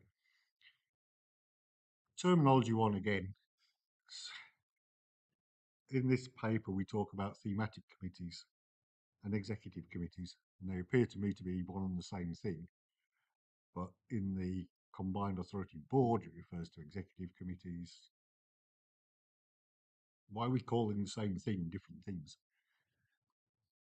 And certainly, as far as the Constitution is concerned, I would have thought they should be the Housing and Communities Thematic Committee being replaced by Environment and Sustainable Communities Thematic Committee. It should be replaced by an executive committee.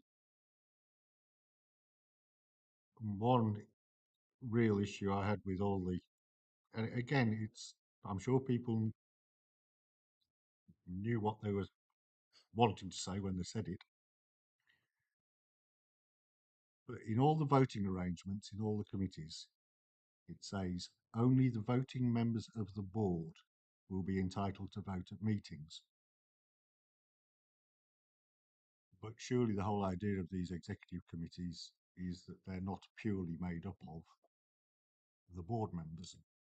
They're going to be chaired by a lead member who's on the board. But certainly if you look at the current setup of the committees, certainly at East Cambs we have members who are not the board member, who sit on the Housing Committee, the Transport Committee, the Education and Skills Committee. So why is it only the board members who are allowed to vote on the new committees?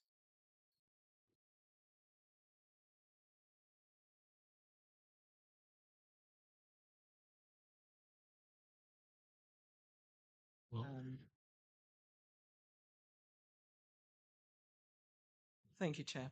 I have been closely following the report through the whole governance process, and I think this may be what's been preferred by possibly members, because this has gone through the leadership um, group and the chief execs group, and there might be the notion that it is better for the board to have the votes, or to be able to sort of have an overview of decisions that are being made. I think that's why that's in there. But I apologize. I only speak from observations going through the process. I can come back to you at some point. I know you do need to make a addition about whether to support or not. But I can come back to the committee after I've spoken to Jodie and found out why that's in there. But I do believe that's why that's in there. thank you. Coming back to us, I don't think is the answer. I think we've got to try and formulate some feedback. So the first point was about the naming of parts. Very good Kipling poem.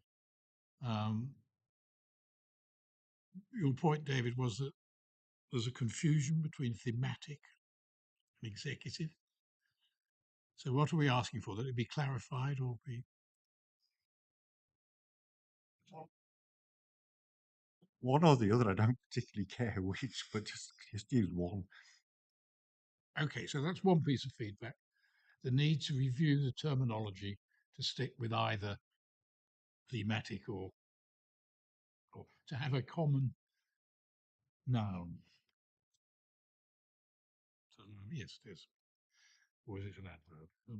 And then the other thing is the voting arrangements. And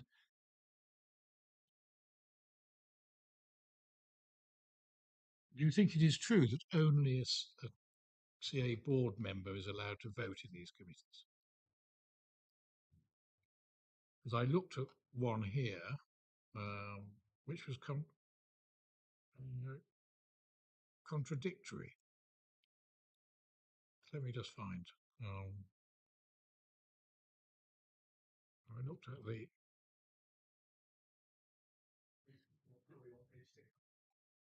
Excellent.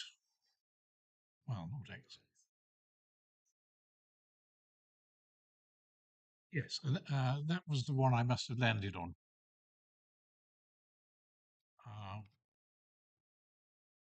What is our preference?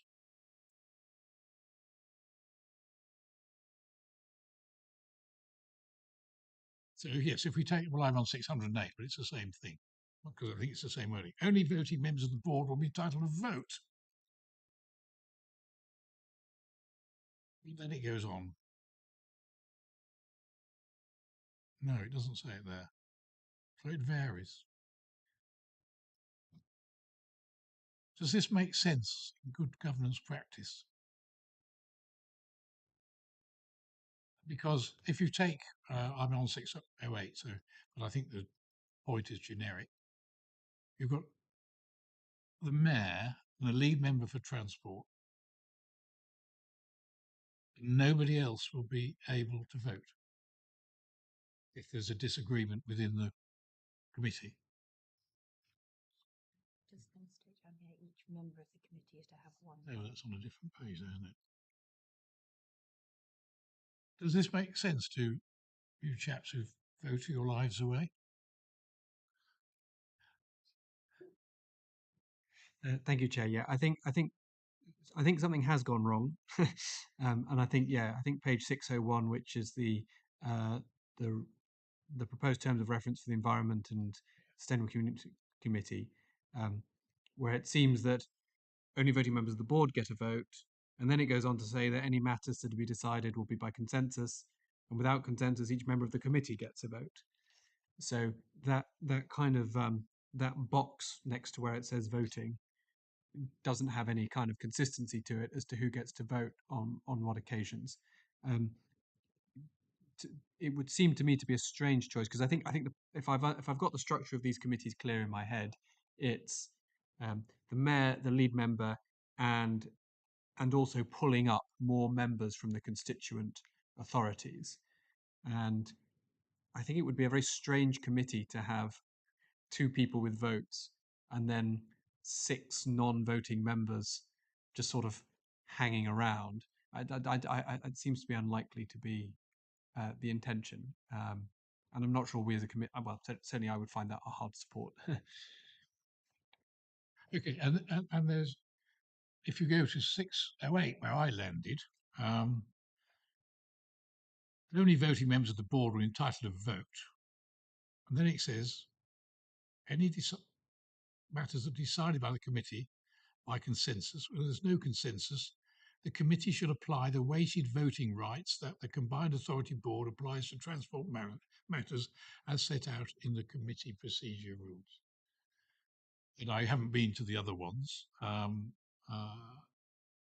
my only comment that I have on all of these papers is that there are no voting arrangements for the combined authority board written down anywhere, where we know that basically if the mayor doesn't agree, it can't go forward, but it can't go forward unless the board agrees.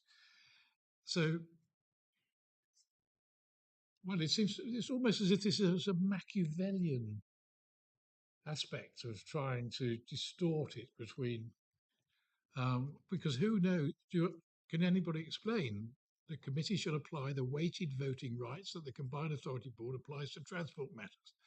I can explain that. Well, that'd be helpful. So in the Constitution, when there are transport matters to determine, there are there's special voting rules, and it has to be 2/3 of the board, including Peterborough City Council and Cambridgeshire County Council. So that's where that comes in, I believe. So if it's just read as it's set out here, if there isn't a consensus, then they then defer to the voting rights in the Constitution, which must include PCC and CCC.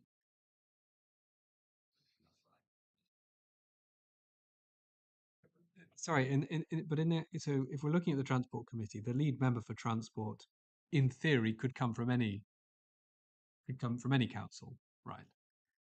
And the mayor is the mayor. So potentially, so how can 2/3 of the mayor and the lead member? I mean, how do you have 2/3 of the mayor plus the lead member to start with? And what if neither of them represent, say, Peterborough? and they're the only people with votes. That's where we've got stuck. This is why I was I'm trying to see whether I can get in touch with Jodie, because I'm a bit uncertain about the first bit. Only the voting members of the board will be entitled to vote. I do accept that that might be strange, and perhaps maybe I don't know the reasoning behind that, is what I'm trying to say. Um, if that were to be deleted, then I suppose the rest would be okay, and that would be quite democratic if um, members of the committee can decide matters by consensus, and if there isn't a consensus, then we go back to what the board requires. Sorry, the constitution requires, which is that PCC and CCC must vote for transport matters. But I apologize, I'm afraid I can't really um, assist the committee any further.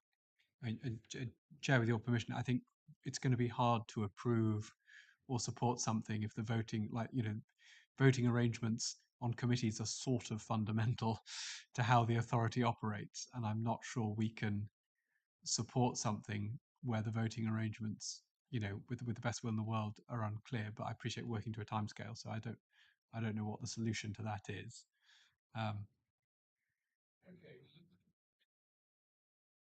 That can't we? But it's more fundamental, isn't it? What is we trying to achieve here? I wouldn't.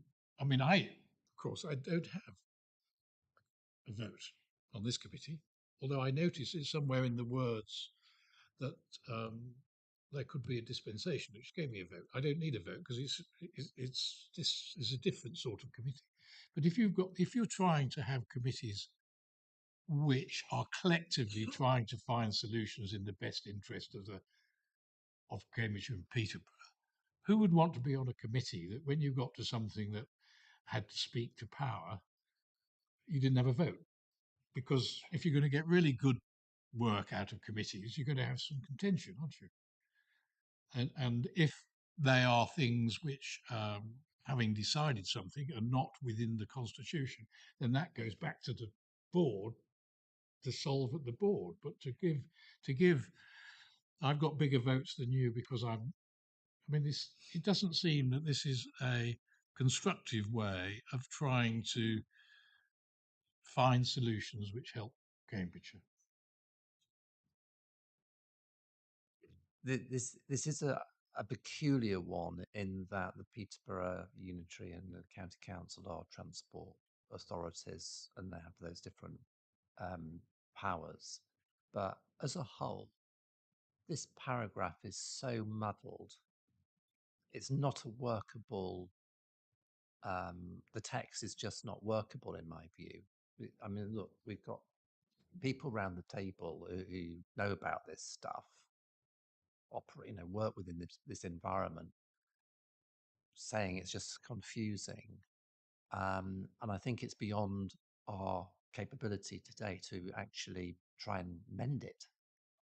I think it just has to go back to Jody to see whether he can come up with something a bit clearer and that is in line with some of the fundamental constitutional elements of the authority.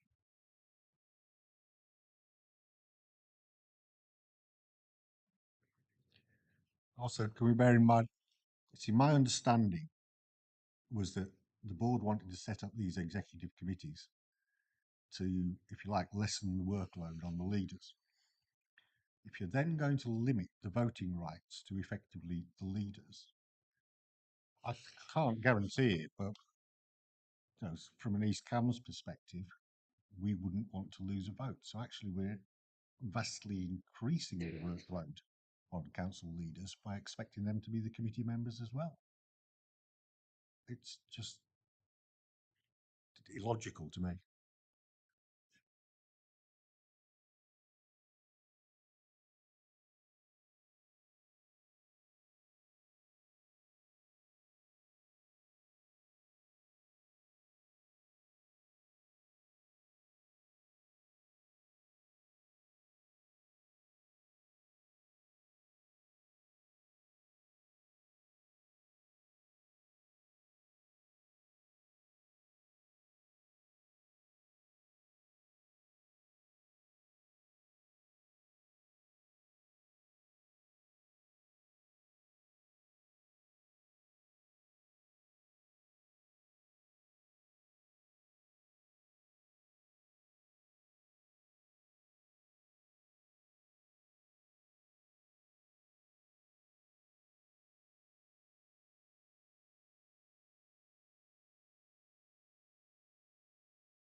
Can I move on to other points within the paper outside of the voting arrangements and membership of the board? Is that if we're kind of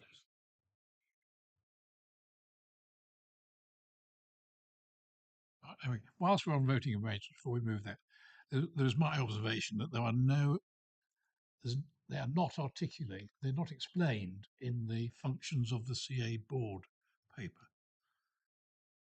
in that we wish to see explained in the functions of the board annex the voting arrangements for the board. Thank you. Make a reference to the weighted voting rights that apply to transport matters as well. Yeah, sorry, Michael, carry on.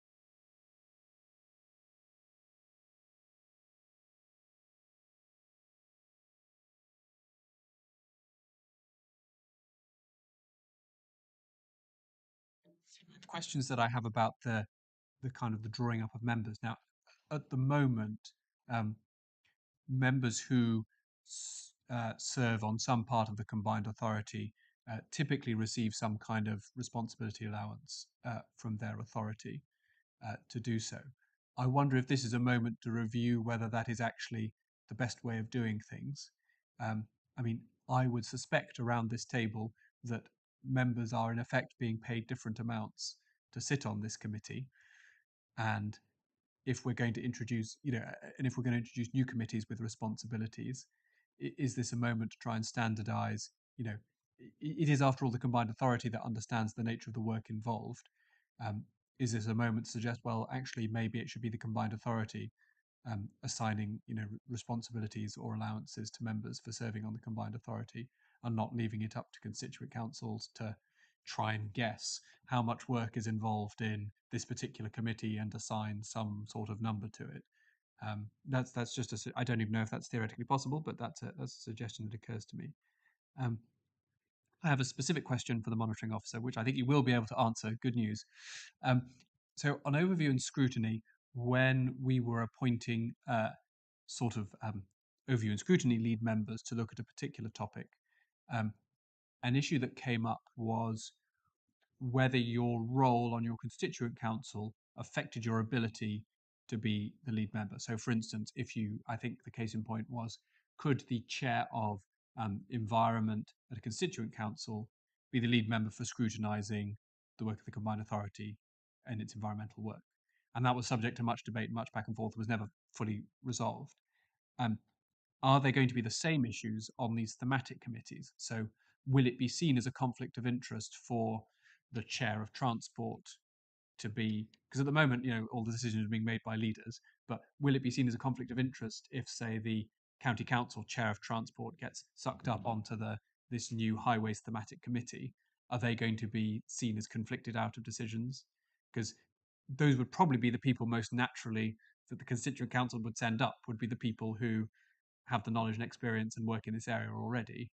But if they then turn up and get told, oh no, you're conflicted, you can't make a decision about this because it affects your council, I wonder if there's any thought around that. I'm going to plow on in the interest of time. There's quite a lot in the paper about slightly more no, don't plow on. I shall. Time will be lunch. Can we just take the two things that have been raised to now? One doesn't want to put one's hand in a nest of allowance of IPAs, but we could perhaps observe there is a paragraph, a section in the Constitution which has not yet been written, which is about allowances. and we might just observe that overall we support the approach and the delegation to executive committees. You said thematic, that just shows the challenge that we have. And this may be a time, as part of the constitutional review of allowances, for the combined authority to offer some guidelines on appropriate allowances for people coming in from the constituent authorities. Does that that covers your point? Are we comfortable with that? Well, I don't get paid anyway. Okay, right. Well, Yes, so I was just going to answer your question about allowances. Unfortunately, the 2017 order that set up the combined authority doesn't allow that. The only person, yeah, so that's it's really the mayor who's permitted in 2017 order to receive allowances. The issue about the conflict of interest, that's a controversial area, and the different views on it. More than likely, there will be a conflict, but there are times when pragmatic decisions have to be made, and it has to be decided sort of on a case by case basis. Because just because the chair is, for example, the chair of transport with CCC, for example, a matter might come before the transport committee that has nothing to do with CCC, and under those circumstances, they wouldn't be conflicted. But my view has always been it's better not to have someone who has some interest in that area being the chair, because then you would have to consistently look at what items are coming before that committee, and each meeting might be different because it might not be able to chair. Someone else has to chair. So I think it is always better to avoid that conflict or even the appearance of conflict. So that would be my view, and that's what I've always advised.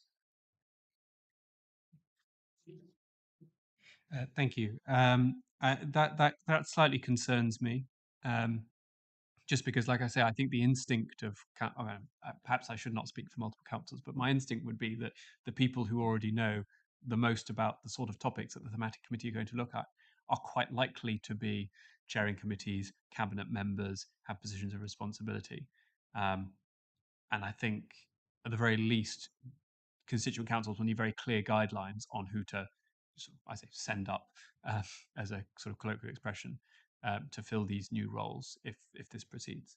But yeah, so I think just clear guidance, and again, and similarly on the allowances as well. If it can't, if guidance is the way, then that's the way we should go. Can I just turn quickly to the? Oh, sorry. There's a. I think just the fly in the ointment, I guess, would be, and I think that the example you used, like chairman of highways, where, whatever the CPCA, excuse me, does, say that they bring something forward to do with highways. Obviously, whatever happens has to go through CCC anyway to be to be ratified. I think that'd be the fly in the ointment. I think that'd be where lines could possibly be crossed. Whereas you could have some, if the chairman of CCC highways was also sort of on that in that position, they could be aligning something up that, on a different picture maybe. I think that's probably I think that's probably the awkward one, isn't it? I think the obvious one anyway. just trying to close each item before. So yeah, all these members have to be ratified with the CA board of the committees. Yes. So then I think we just make an observation in our feedback that care will be needed about the implications of conflict of interest when the CA board ratifies the membership of these new committees. Is that? And on the allowances, I don't I didn't interpret you saying that this combined authority should pay the allowances.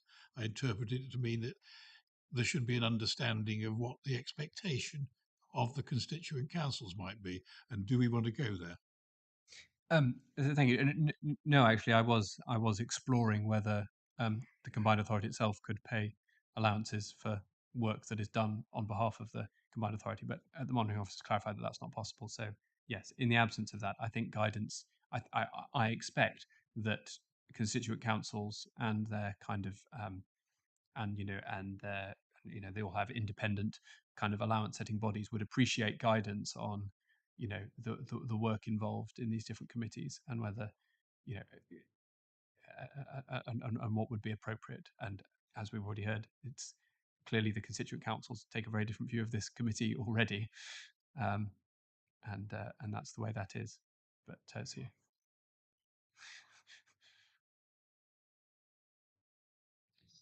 so oh,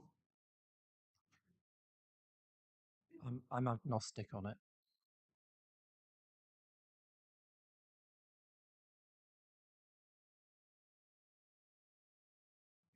Yeah, okay. I'll throw my hat in. I guess, yeah. I guess the point you're trying to make is we know it's not down to the CPCA, but maybe uh, the CPCA could actually just at least, even if they're not going to pay it, they can give that idea of how much work is involved and make it easy for the remuneration panels that work for each authority. I know, obviously back in the day when I was on ONS, obviously I went through the remuneration interview just to, to try and ascertain how much work I put in, how many hours it takes to, the size of the agendas.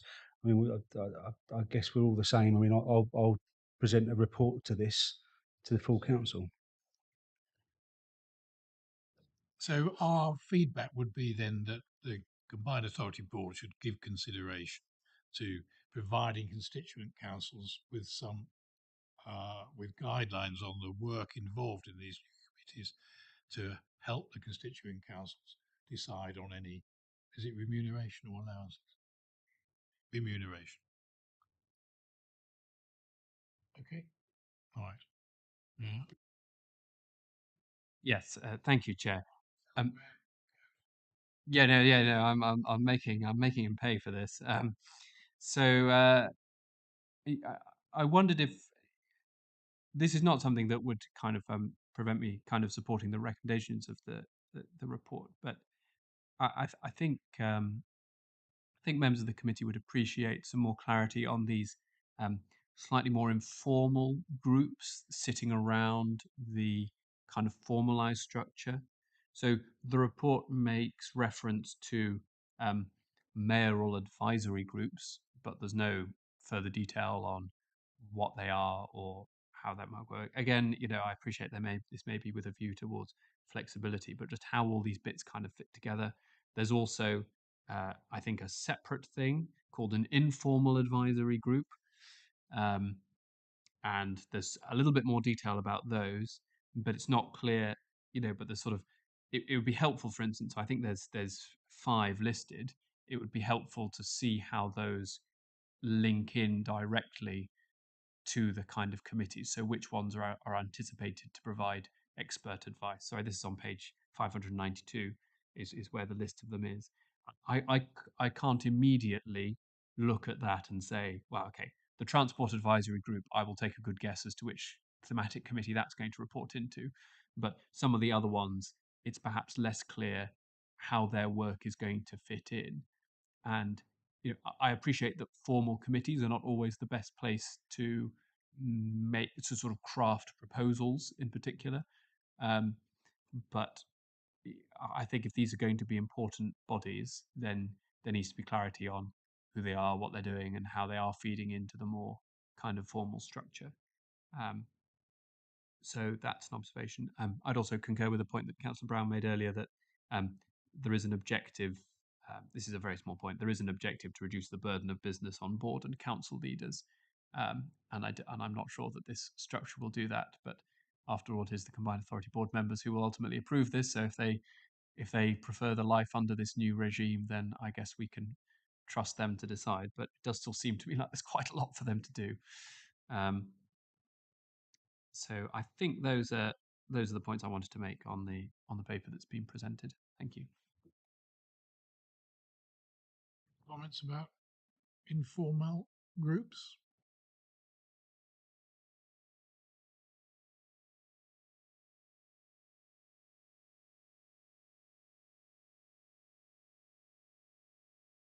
Is this not rather more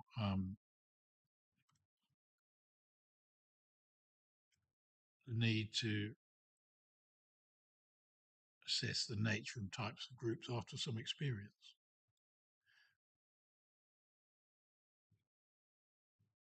I mean, I don't understand the genesis of this. I mean, yes, you need to take advice. Do we know why this concept was created?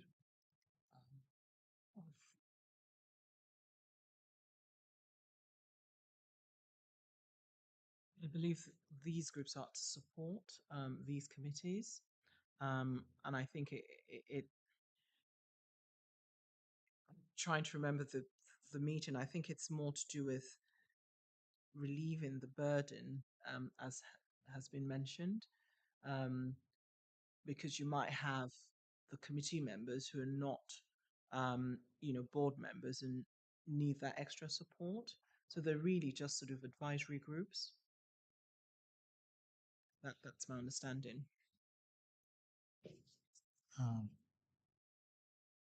Reminds me of the comments about what the normal ways of working, because this is, in one sense, this makes informal formal, because it's now in the architecture,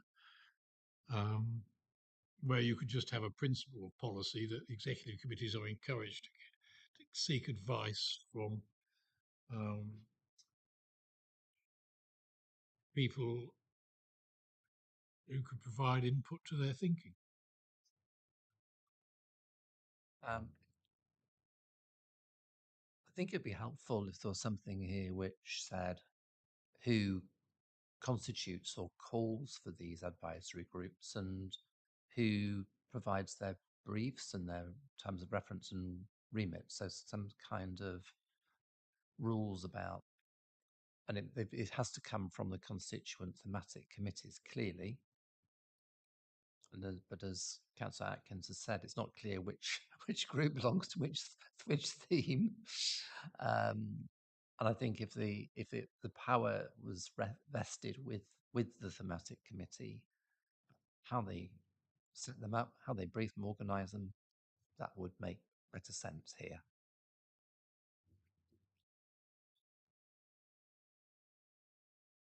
Let's try to think how we could.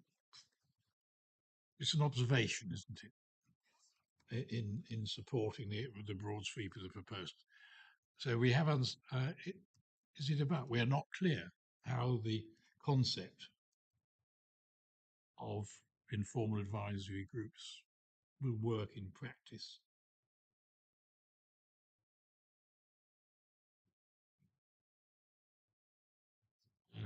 Further clarity on their operation should be provided in the light of, after 6 months, say, in the light of experience. Does that? Okay, we're getting close now. 10 minutes sandwiches.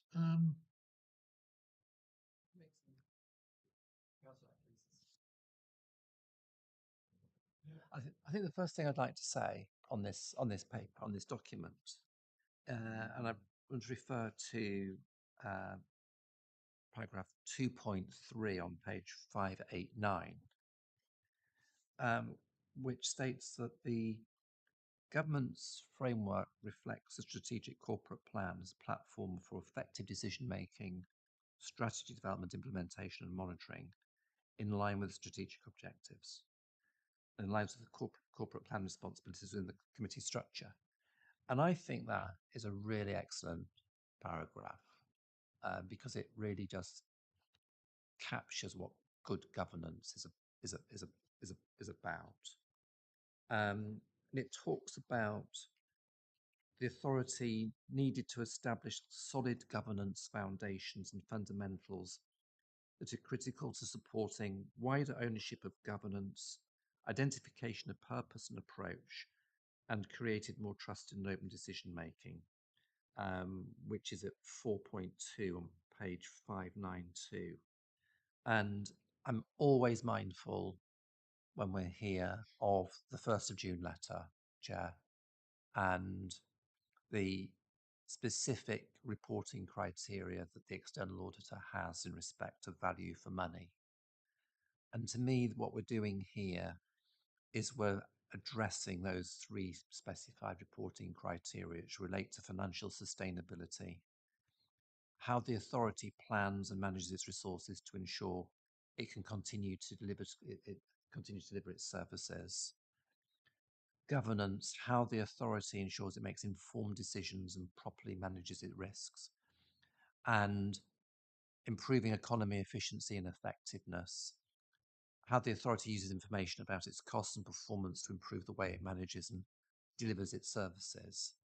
And that brings me to the, I think it was the functions of the CPSA board on page 595.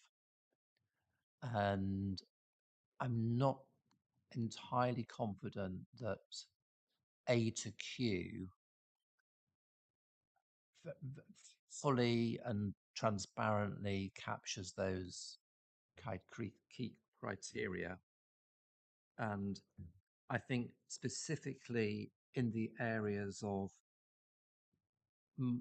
monitoring evaluation, the monitoring evaluation framework, driving performance and delivering value for money, these might be the words we might want to see in this section. And then it refers to N, exercising the general power of competence, which may not be fully understood by most readers, but to me, it's speaking to full compliance with all rules and regulations and statutory duties and so on and so forth that apply to the combined authority, I think would be a much stronger, clearer statement to make. And within this, and we had this debate earlier this week at Overview and Scrutiny about the very low number of people who responded to the consultation on the budget, and that the sense of connection between the public and the combined authority appears to be extremely weak, that within this we need to have something about communications and consultations with the public, with communities, so that there's a strong connection between public's comments and the work of the authority, and that comes back to this monitoring work. And so you have the information and the data that you need to set and update your long-term vision at A, check and reset your strategic objectives at B, and do C and D, and just basically keep the organization focused on meeting community needs as identified through consultation and policy development and so on and so forth. But apart from those sort of detailed comments, I think what's going on here is a step change, and it's going to be really will provide those sound foundations for the development of the combined authority in the future. I'm just wondering whether at 5, have the financial implications been reflected as a budget pressure in the budget? So is the funding there available to support the further investment that's required in to deliver these new governance arrangements? Is the question I wanted to ask. Thank you, Chair. Save the best till last. Then I'm not quite sure what we can do with that. Honestly, Ossie, can you have any reactions to those comments?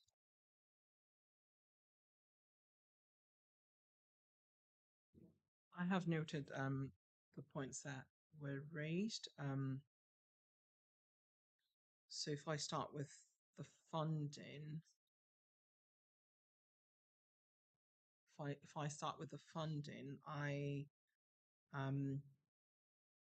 not sure how I can answer that, because with the committees, like I said, they would not be remunerated. So I don't think that funding will be a consideration there. It would just be a case of making the room available for the meetings. The officers, the informal groups will be will consist of officers of both the CPCA and the constituent authorities, so there wouldn't be additional funding required. So I think that's as far as I can go with funding. But your comments about perhaps there should be detailed comments and communication and consultations, I think that's something that could be looked at, and maybe depending on what this committee says, could be put before the board.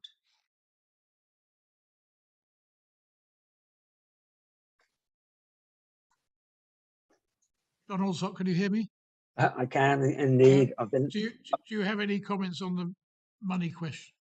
Yeah. Sorry. So there is in the paper there is a financial implications paragraph.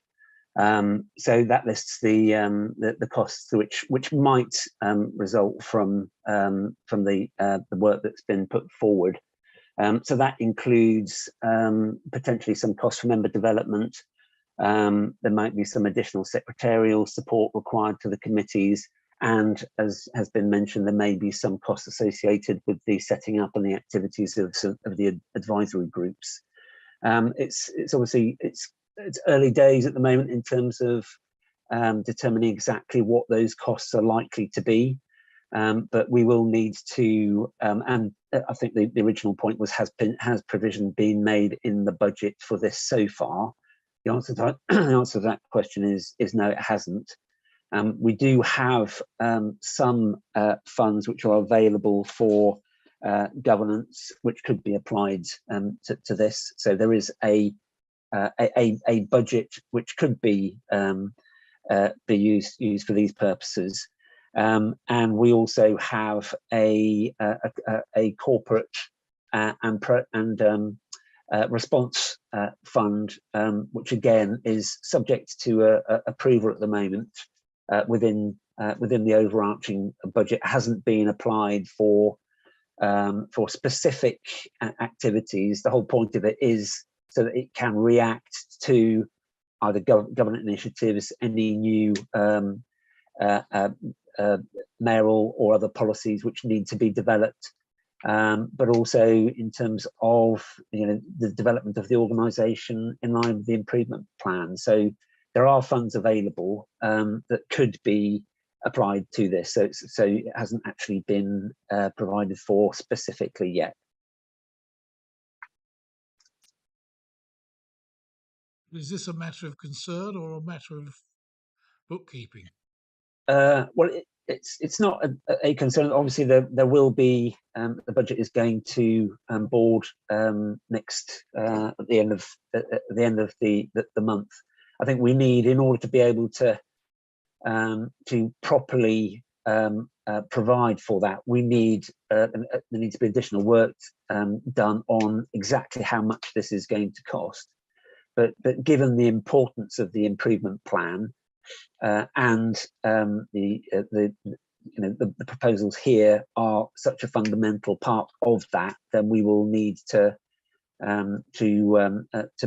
make provision accordingly.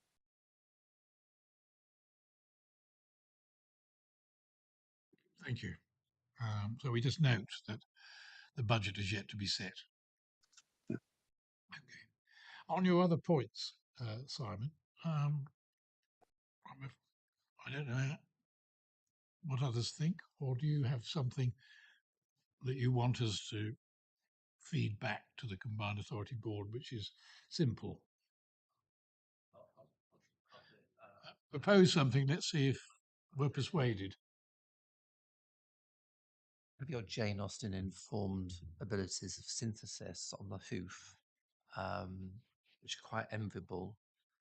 I think, just referring back to John's Alsop's comments, it might just be say that the board needs to establish resource requirements and make suitable financial provision as required to deliver these governance arrangements. That might be one point to feed back.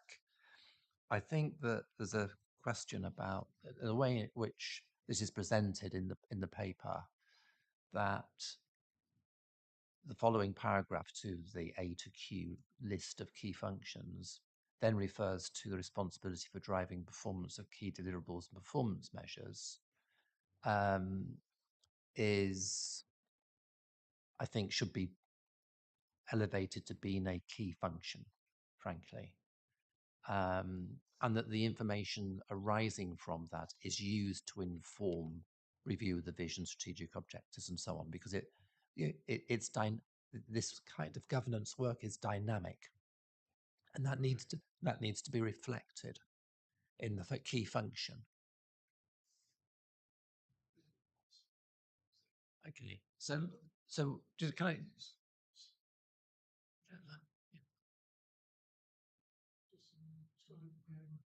There's some points there about how you refer to Yeah. Yeah. Not you feel that be carried into the functions as well as they might be competing. Come on, I'll just shout.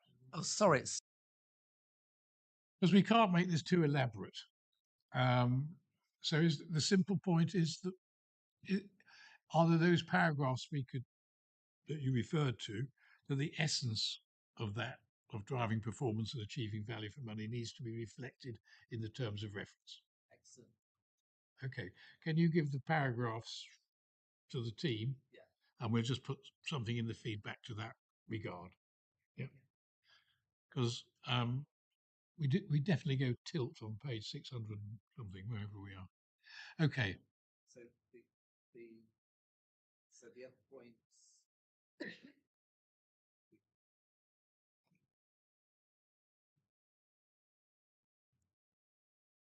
So I'm quite keen we don't miss the communications point, the consultation point. Yeah. Well, it's basically on page 589. Hang on, let me just sorry, hang on. 595, sorry, I beg your pardon, 595. And we've got these key functions of the combined authority. And what we haven't got in there is we haven't got the dynamic element, which this is to set long term. It should be set, review, keep up to date, revise. That's how you work it. No. I referred you to the auditor's letter. Yeah. And what we haven't got is we've got any substantive reference to communications and consultation, and obviously consulting on the budget is a statutory responsibility. It's a key function. And I think the wording on N, to exercise a general power of competence, needs to be exemplified. Yeah. Yeah.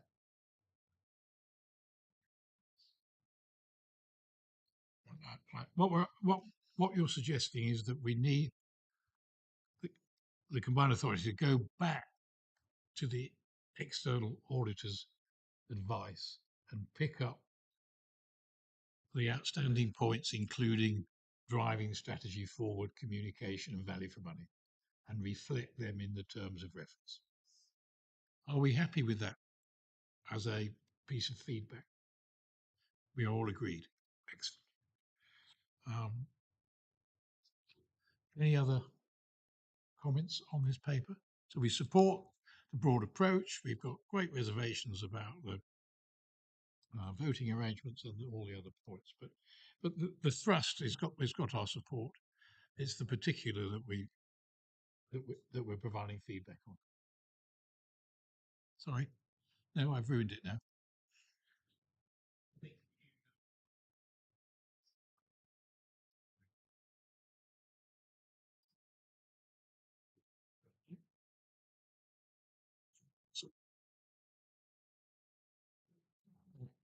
Can I suggest we slightly amend the relevant recommendation just on this? I mean, the other ambiguity I'm happy to kind of let slide, but I think the voting arrangements, I think we do need to reflect in our this confusion around the voting arrangements on the thematic committees. I think needs to be yes, because I think because the recommendations are quite detailed, if I recall correctly, on page 588. So I guess it would be recommendation recommendation C, perhaps, which currently we'd support changes to thematic committees set out in blah to blah of this report.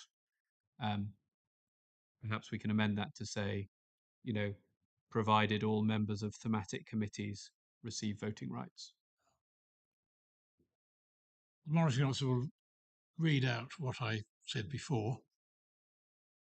I'm always reluctant to go read this subpara and that subpara because we're trying to get a thought in their minds of the inadequacies of it. Is what I felt our early discussion was. Let's listen to the monitoring officer.